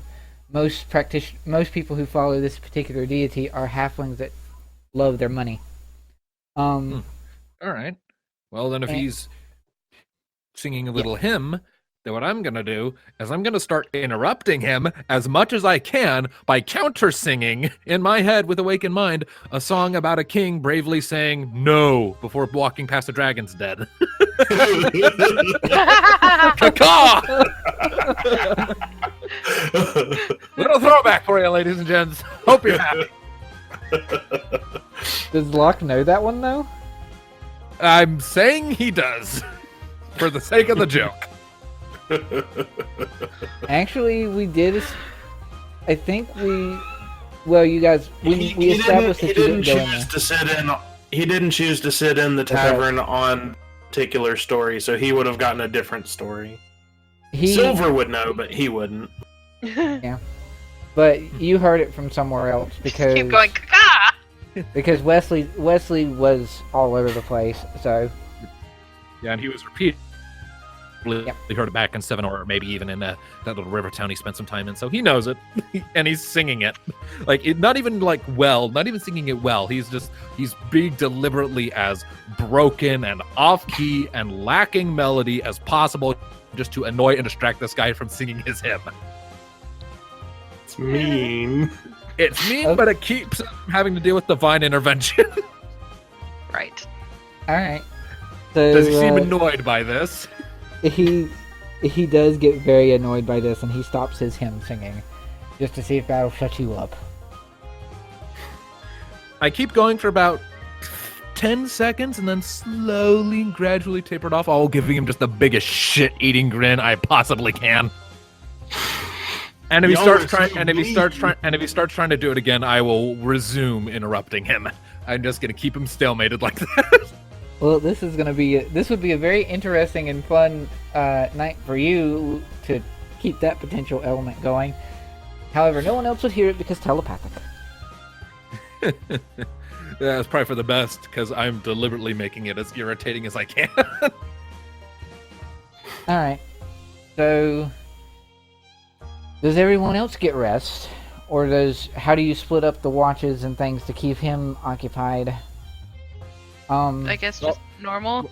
Yeah, well, Locke is going to have to stay up regardless so that he's just cycling through a bunch of short rests so that he can maintain watch, keep the guy awake by occasionally flicking him on the nose or in the eye or grabbing a nut. Anyone else can sit there and keep him up.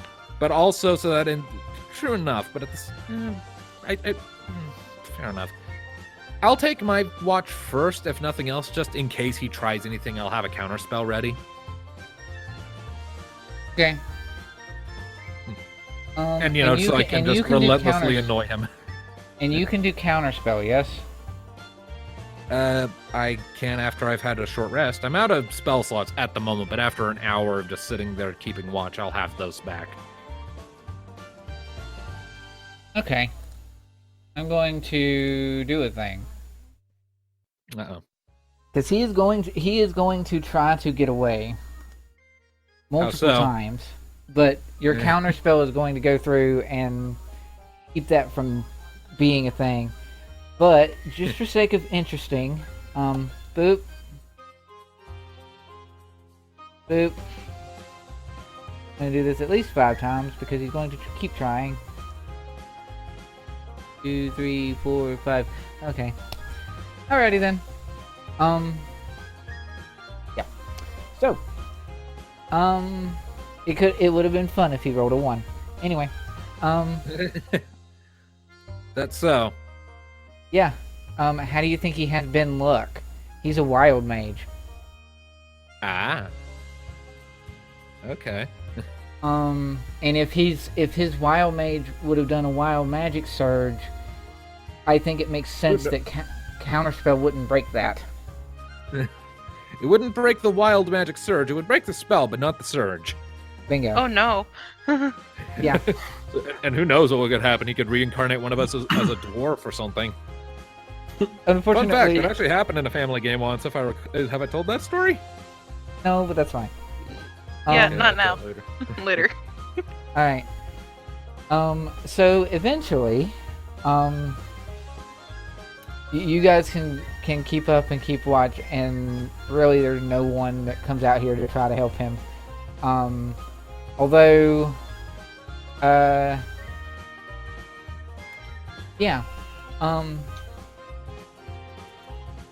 I'm not gonna worry about you rolling perceptions, but you guys are a decent distance from the road at the point when you guys are doing this, and you see a group of people that are traveling from Caverton up to. They're basically heading from Caverton up north somewhere, and from this distance you can't get specifics, but you, those of you who have decent enough perceptions or things of, like sense with like Cad because sense of smell perception, and Oak with his high perception. There's a moment when Oak sort of taps at Young's shoulder and indicates a way over for her towards this particular group. And from your campsite, with the smattering of trees,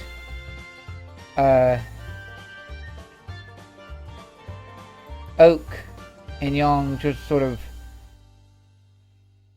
and Oak grabs at her arm and they start to move away, but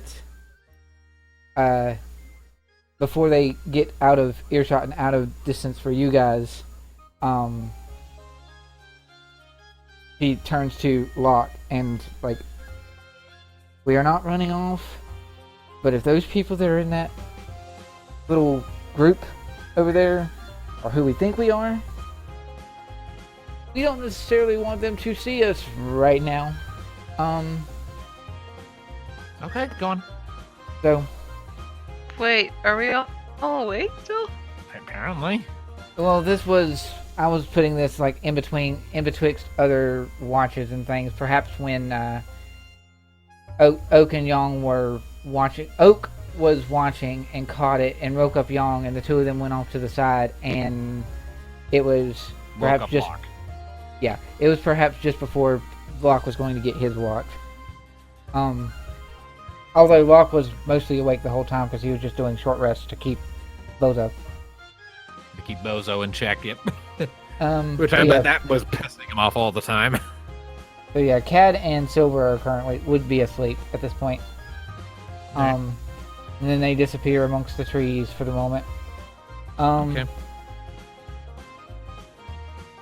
And then if you was to look over to where they were indicating, you see a small group of people, roughly about 5, that are traveling together and making their way up north.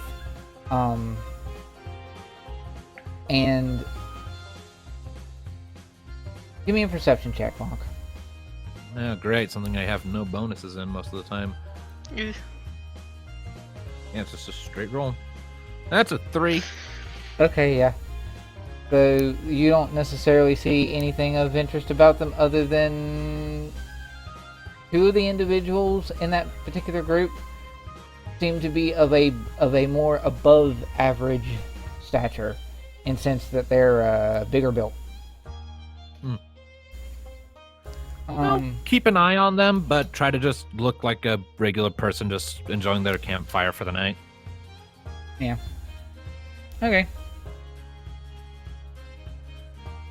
And they seem to be traveling throughout the night, and even with your perception of 3, you do see that they have a wagon that that's with them, and that's what's about the best as you can figure. And they're going. I will off. also go. Oh, also, can I look at Radiarc really quick and tell if he's is his spy outfit like? Would I be able to determine whether or not like it's a uniform spy outfit or if it's something he slapped together himself and so isn't a uniform? Like if we were to meet other spies in Noro's employ, would they be wearing the same thing? Can I discern that at all, or? Yeah, you can. There is. I'll find the specifics of it because I did want Noro to have like a crest of some sort. And I just need to get the specifics of what it looks like. But yeah, there is a discernible like uniform to his appearance, to his robes, and a symbol and crest. And if you was to take the time to look in the book that Cad had, although you gave it back to him, then would it be hard if I like Hadlock to read that during the night while also keeping his vigil? Yeah. Okay. The part of the way you're able to discern that it's not just thrown together is the fact that he has a symbol on his cloak that matches the symbol that's on the book cover. Although the symbols on the book's cover is a little bit faded because the book is rather old. A little bit worn. There is one, like one of the upper corners on the left, like on the spine of the book, is just a little singed.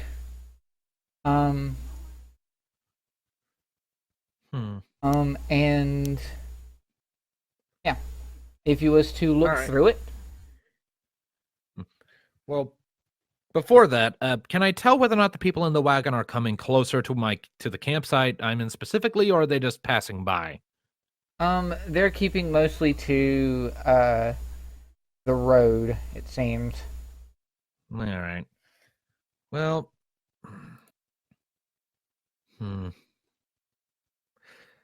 Have I already blocked him this hour from using his dimension door?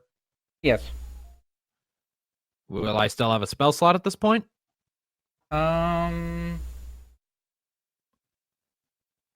This was maybe a night or two in, and he sort of gave up after you kept going.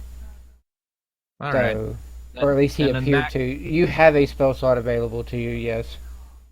Okay. Then if I get the impression that the wagon is gonna get particularly close on their route, then I will cast invisibility on Ridrick and keep myself like right up next to him so that like I can feel if he tries to move, just so that he's not visible. But okay. that's only if those travelers get close enough to make me concerned that they'll see me holding a spy of Caberton hostage. So right. Okay. So if they keep enough of a distance, then I'll just let him be and reserve that spell slot for a counterspelling. Okay. You look through Nora's book? I do.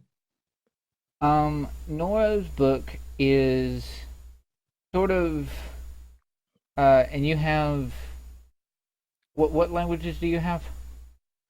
I know, let's see here. I know Common, Elvish, Sylvan, and Deep Speech. Okay. So the book sort of it changes in different parts. It's got some of it that's written in Common, some of it that's written in Elvish, some's in Sylvan. Well, it doesn't matter because I have Eyes of the Runekeeper now. That's true. I forgot you picked I can that read up. all this shit. Yeah, I can read all this shit now. I forgot about that myself for a minute. Nice. Okay. So you notice that it fluctuates between different languages and things. A lot of it is in Elvish and Sylvan, but there is a fair bit of it that's in Common. And then it fluctuates into a language that Locke doesn't know. But Eyes of the Runekeeper, you can read it. This is a book about the Feywild. Oh, makes sense. And it is sort of a it's a lot less like disjointed than the previous book that you saw from Noro, where he was slowly descending into madness. Right. And it just seems to tell the story of the Princess of Dreams and her many attempts to rise up in power, and how she was helping others from the more mundane mortal realm in an attempt to gain power. And it talks about her granting wishes and things that people wanted so that she can have followers. And then she was going to go to her queen, her mother, actually, because princess. She was going to go to her mother as a means of saying a much more eloquently put, but basically a look, Ma, how many followers I have. Give me a chance. She clearly wanted to be a part of her mother's royal court in this Feywild place. And she was hoping to amass followers in the mortal realm as a means to say, I'm influential. I can do shit. And the book also speaks about how through Noro and the fact that she's helping Noro, she's got her tendrils of sorts in that corruption of Caberton. Huh. She has something to do with that. She has a part, whether it's small, large, whatever the book doesn't detail and say, but it's talking about that she has her tendrils into this Caverton corruption, and it's worth noting that you're getting the big specifics of this element due to your Eyes of the Runekeeper, because a lot of the big deep details were in a language that Locke doesn't know. Nice. And the common bits tend to be more cryptic poetry, because this whole thing doubles as a sort of a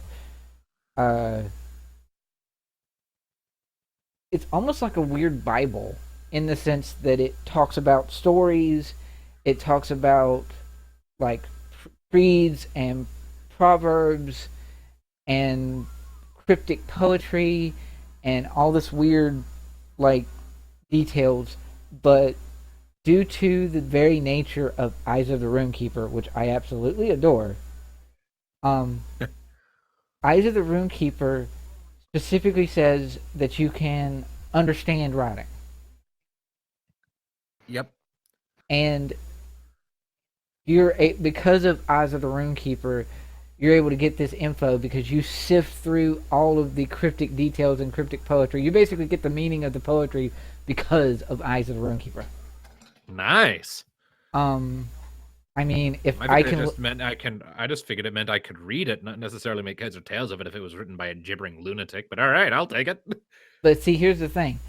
I previously, and you ruled to allow me to do it, I previously was able to use Eyes of the Runekeeper to understand, and one of my characters used Eyes of the Runekeeper to understand a paper that was partially faded in a way and didn't exist anymore. Oh, yeah. So, if my character can do that, then your character can do this. Fair enough. I will allow it. It's in the it's in the same vein, my Okay. mind. But yes, cryptic ramblings aside, you basically get, and I will try to write it out between now and next session of all the crazy insanity and specifics that you learn. But yeah, you learn about what did I name her? It's in your notes, isn't it? I mean, I think it's Dahlia. Dahlia. Yep, Dahlia, Yeah, Princess of I actually Dreams. have Nora. Because I actually have Nora's spooky journal open right now because I happen to have that in my inventory. Yep. Which reminds me, I've kind of been while I've been soaking up all this information, I've also been waiting for you to sort of finish regaling me with it, so that I could then talk about what I want to do next once I'm done reading this Bible creepy thing.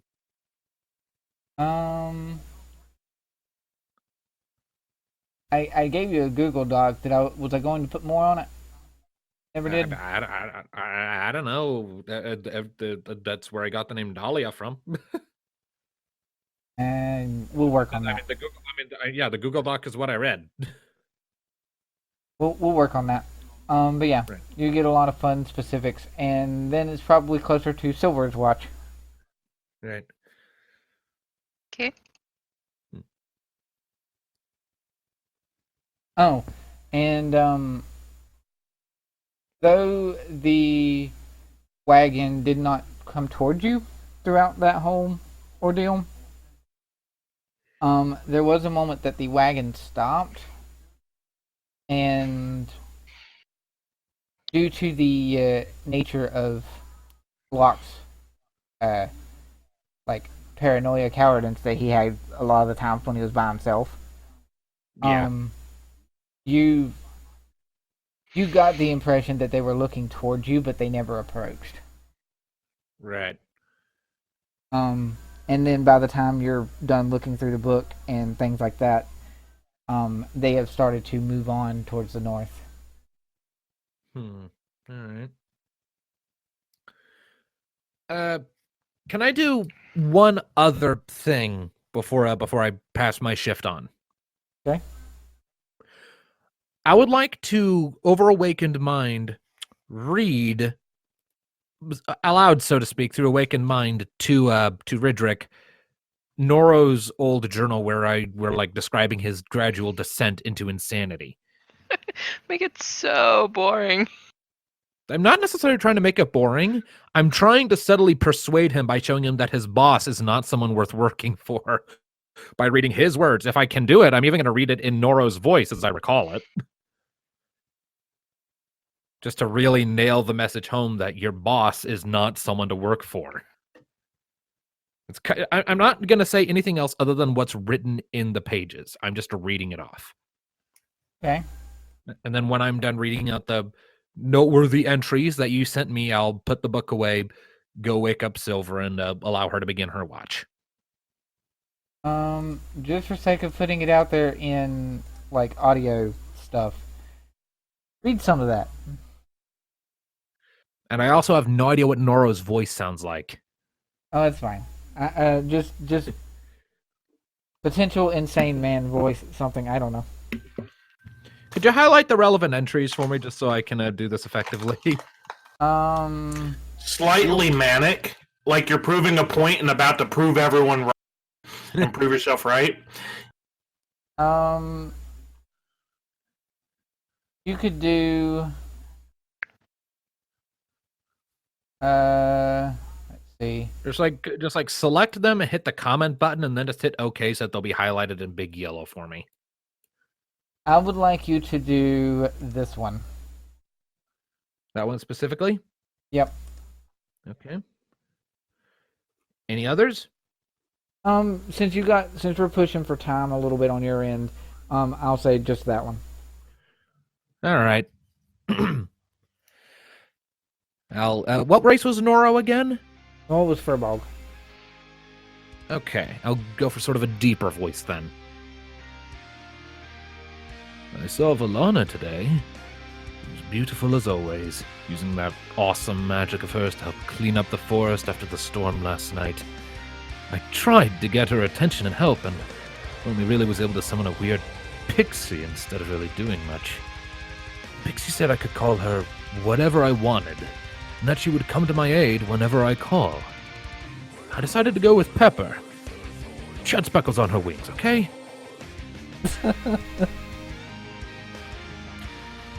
Okay. And I just keep, so You sort of follow through and go through. pretty much the whole book, yeah. All the entries that are in this Google Doc, pretty much. And then you can read this one down here, just because that one was a fun one, but All right. I want to get All right. specifics and things. So. Thank you, Dahlia. You are so wonderful to me. So much power, so much potential. Surely this would allow me to bring her back. This is all for Valana. I will bring her back. Good enough. And as I'm monitoring Ridrick's reactions as I'm reading all of this off.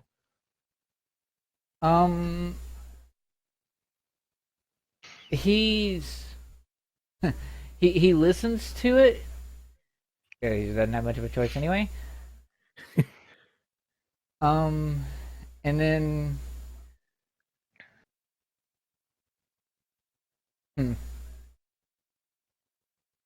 all for some girl. He went crazy for some girl.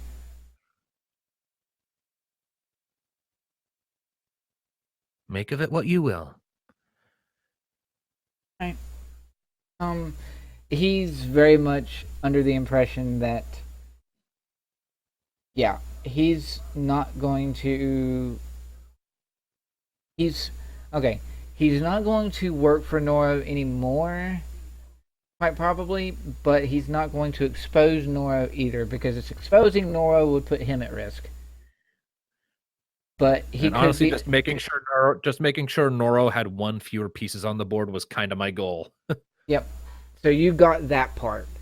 Basically, you get the impression that he is going to,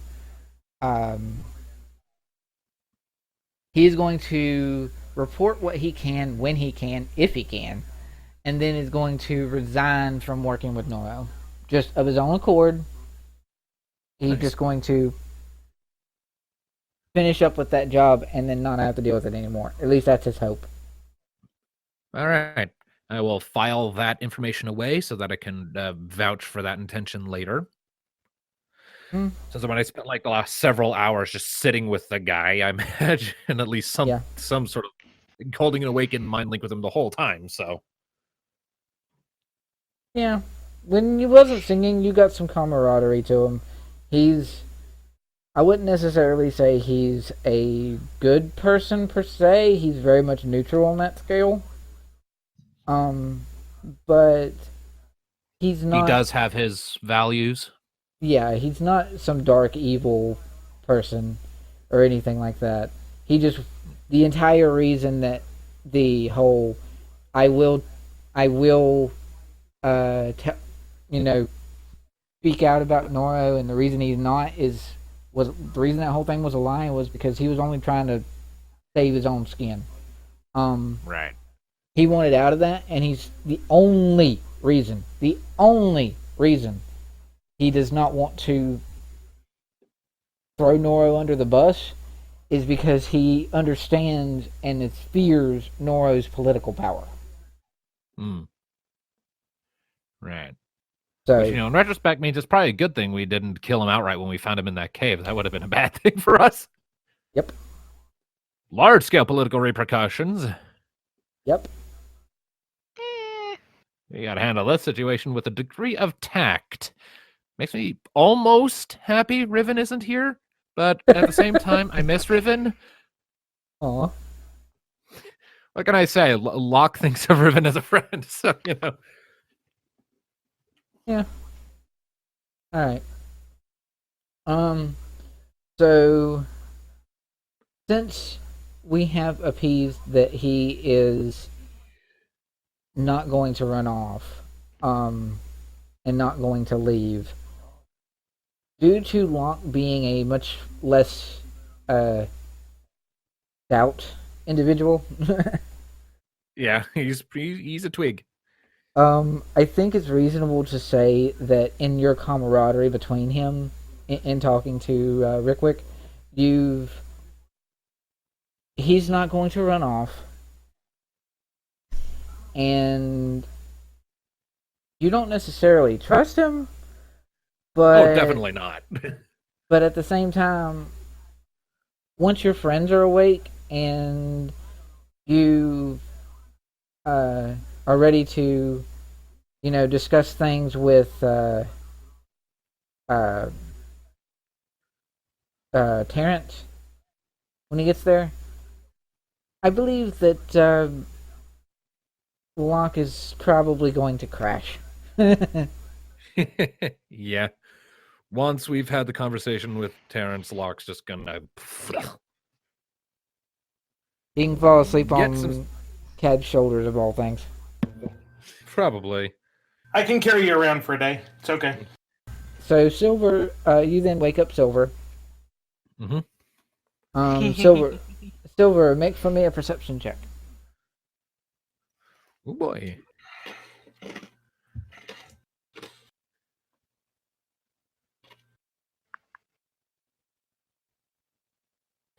Ten. Average. Very nice. Yeah. Rickwick, little halfling dude, is still here. You now have rest, and you have rested. Locke is still awake, but has woken you up for your edge of the watch.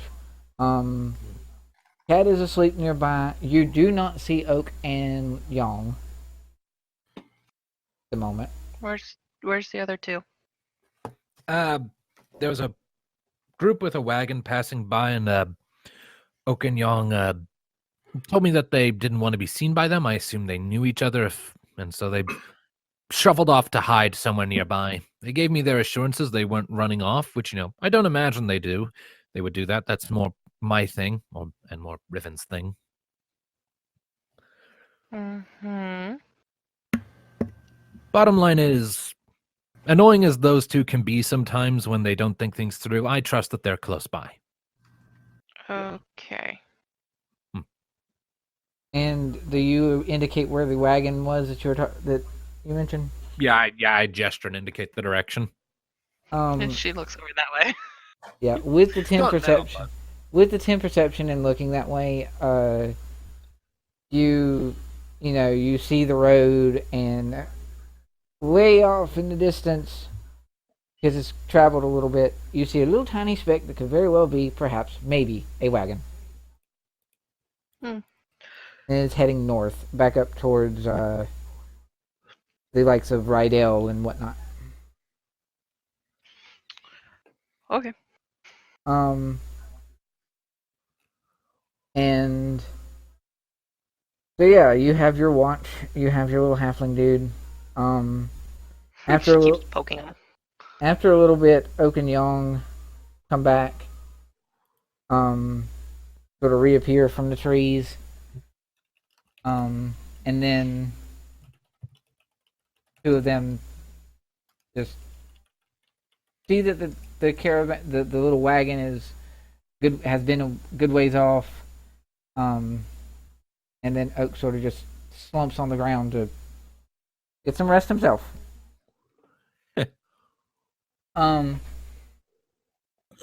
So, no explanation why you two were hiding? And Yong speaks up. Okay. So, you remember when we were in Rydell before and I wandered off? Yes. I went to visit a friend of mine. And the reason I did was because her father had went somewhere else. Her father doesn't particularly like me. by extension knows Oak, and I was actually able to go and visit her specifically because her father wasn't there. And she told me that when her father left, he traveled with an adventuring party, similar to us. Actually. He paid them to escort him from Rydell to Caverton and back. Okay. And I told Oak, one of our watches, way back before we even came across Crazy Mage over there. Why are you drawing lines? The trees make a heart. And I don't know how to erase it. Oh, fuck, they do! Holy shit! All right. Sorry, I'm ADD, and I made a mark, and I couldn't figure out how to erase it, so... Just use the select tool, draw a big box over them, and then hit the delete key. Ah. There you go. Okay, sorry, go ahead. Nice. That was not even intentional. That's cool. Anyway. Alright, so It's the forest of love. I'm sorry. No. That's this is an out of character moment. This is not being said by Young in character, but that's actually kind of on point considering this particular individual is Young's girlfriend. But anyway, Oh shit! Didn't know she had one. yeah.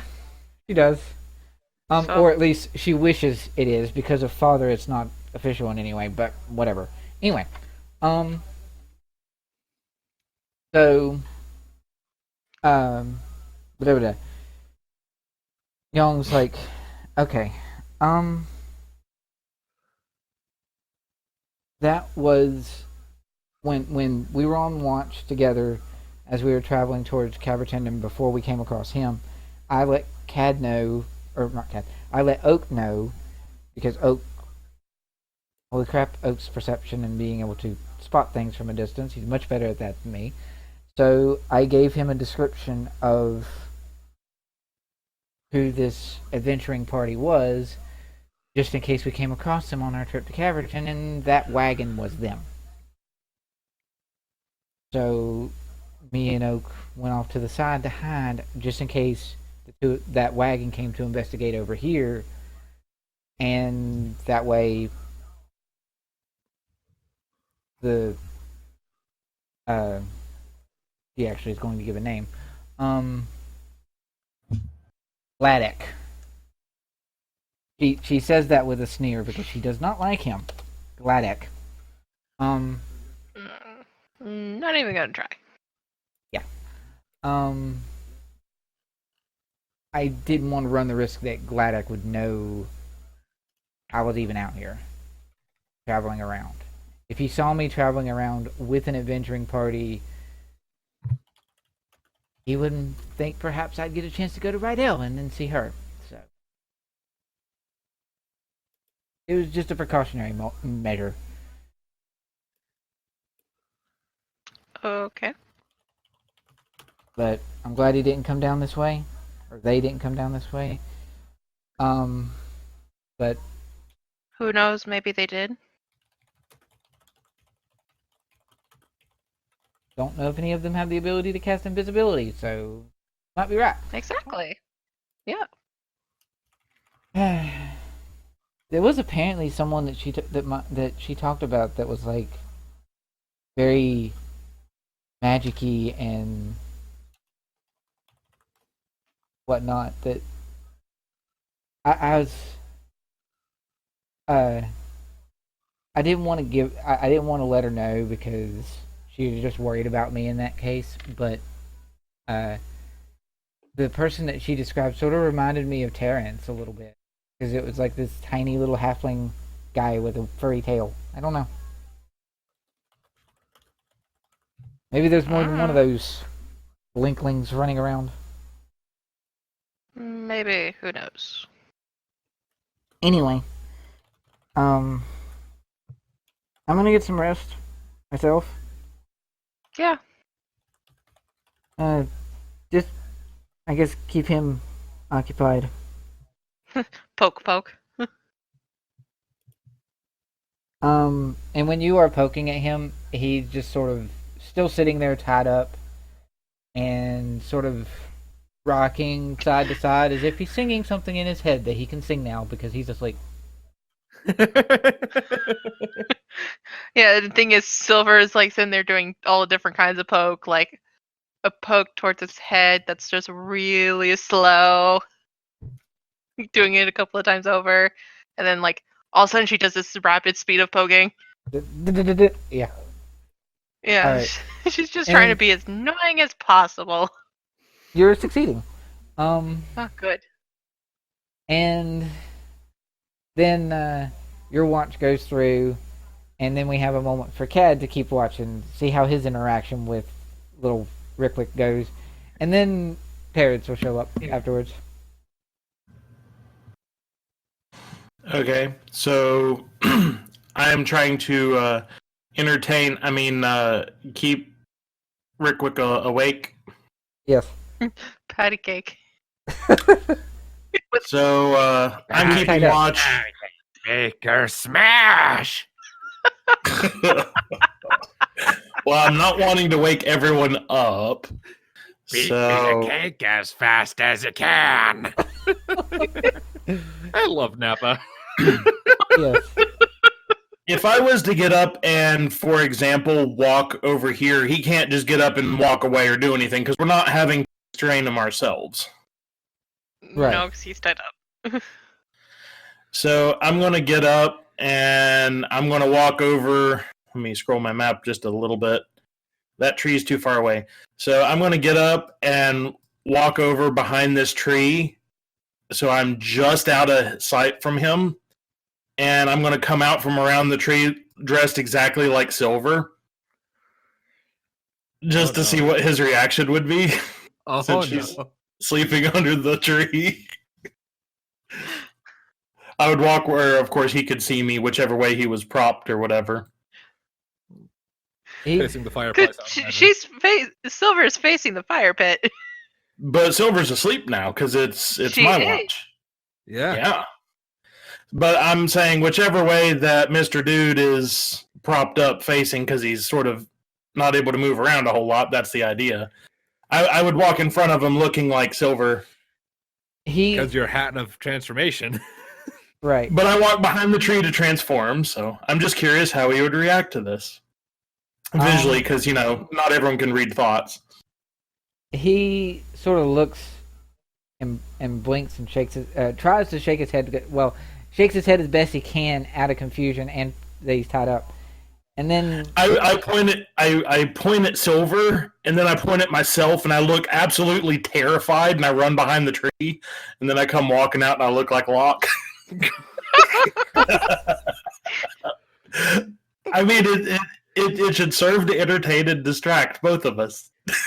Wait, he made Silver look terrified? Okay. He made himself, who looked like Silver, look terrified. he made himself look terrified. Oh my gosh, there I am! But I'm over here! Ah! And then I went and I ran behind the tree, and all of a sudden I came out as Locke.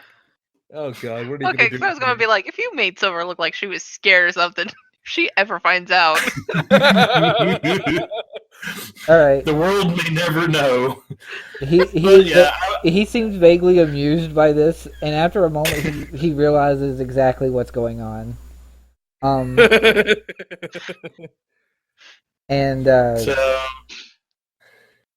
but yeah, he's just watching you. So you're basically just making fun of the party.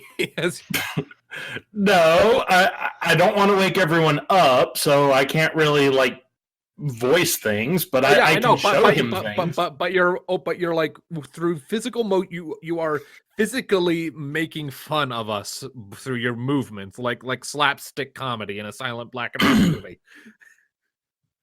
I tap my nose and poof into a person, carrot orange hair with a rubber chicken. What? I'm a prop comic. What? I'm a prop comic. I don't get it. Wait, you said orange hair and a rubber chicken? I make people laugh because of the stuff that I'm using. Like instead of with funny jokes Yes, or I with know. slapstick. I know what a it's prop like, comic is, but I'm just saying, are you going for a specific prop comic? is this in question or in character or out of character? Character. Silver's asleep. Yeah, Silver's asleep. No, I was just wanting to randomly. Basically, my tactic was to distract by humorous means instead of just flicking them on the nose constantly. Right. Okay. Yeah, it's fine. Okay. That's pretty much it. Okay, so just recount my memory. Pretty much as soon as this night is over, that's when Terrence is going to show up and the interaction is going to happen, right? Yes. Can that yes. interaction wait until next session? Because I actually got to go. Like, I got like 7 minutes before I got to be out the door and I got to get ready. Well, that's fine. And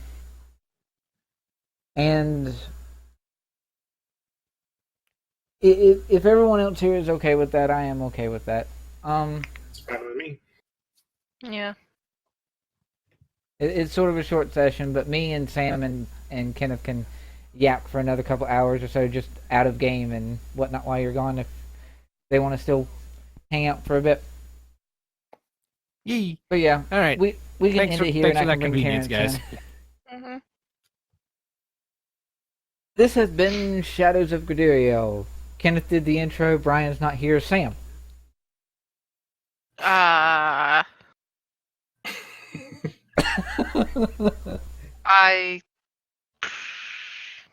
Join us next week, Windblock. I know.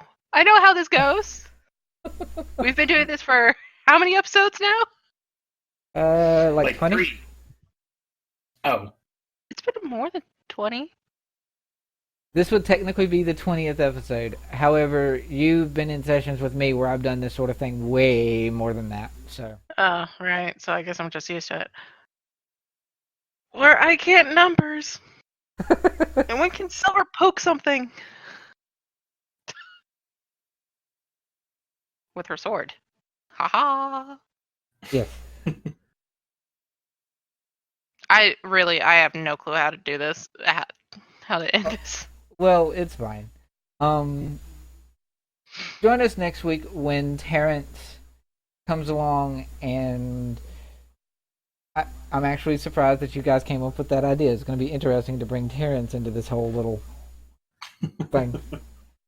I was just thinking, if we left him alone, his goal is to get literally 1 day from where we are. That's 1 day for us traveling. It's going to be much less for him. So whether he keeps his word or not, that's a high risk because we're dropping him off right where he's going anyway. So that's why I was thinking, get him far away without us having to backtrack way far away. Yes, but where are we going to put him when, we can't send him to Locke's mother? So we stick all but his head in the bag of holding and tie it really tight around his neck. I don't think that's how it works. No.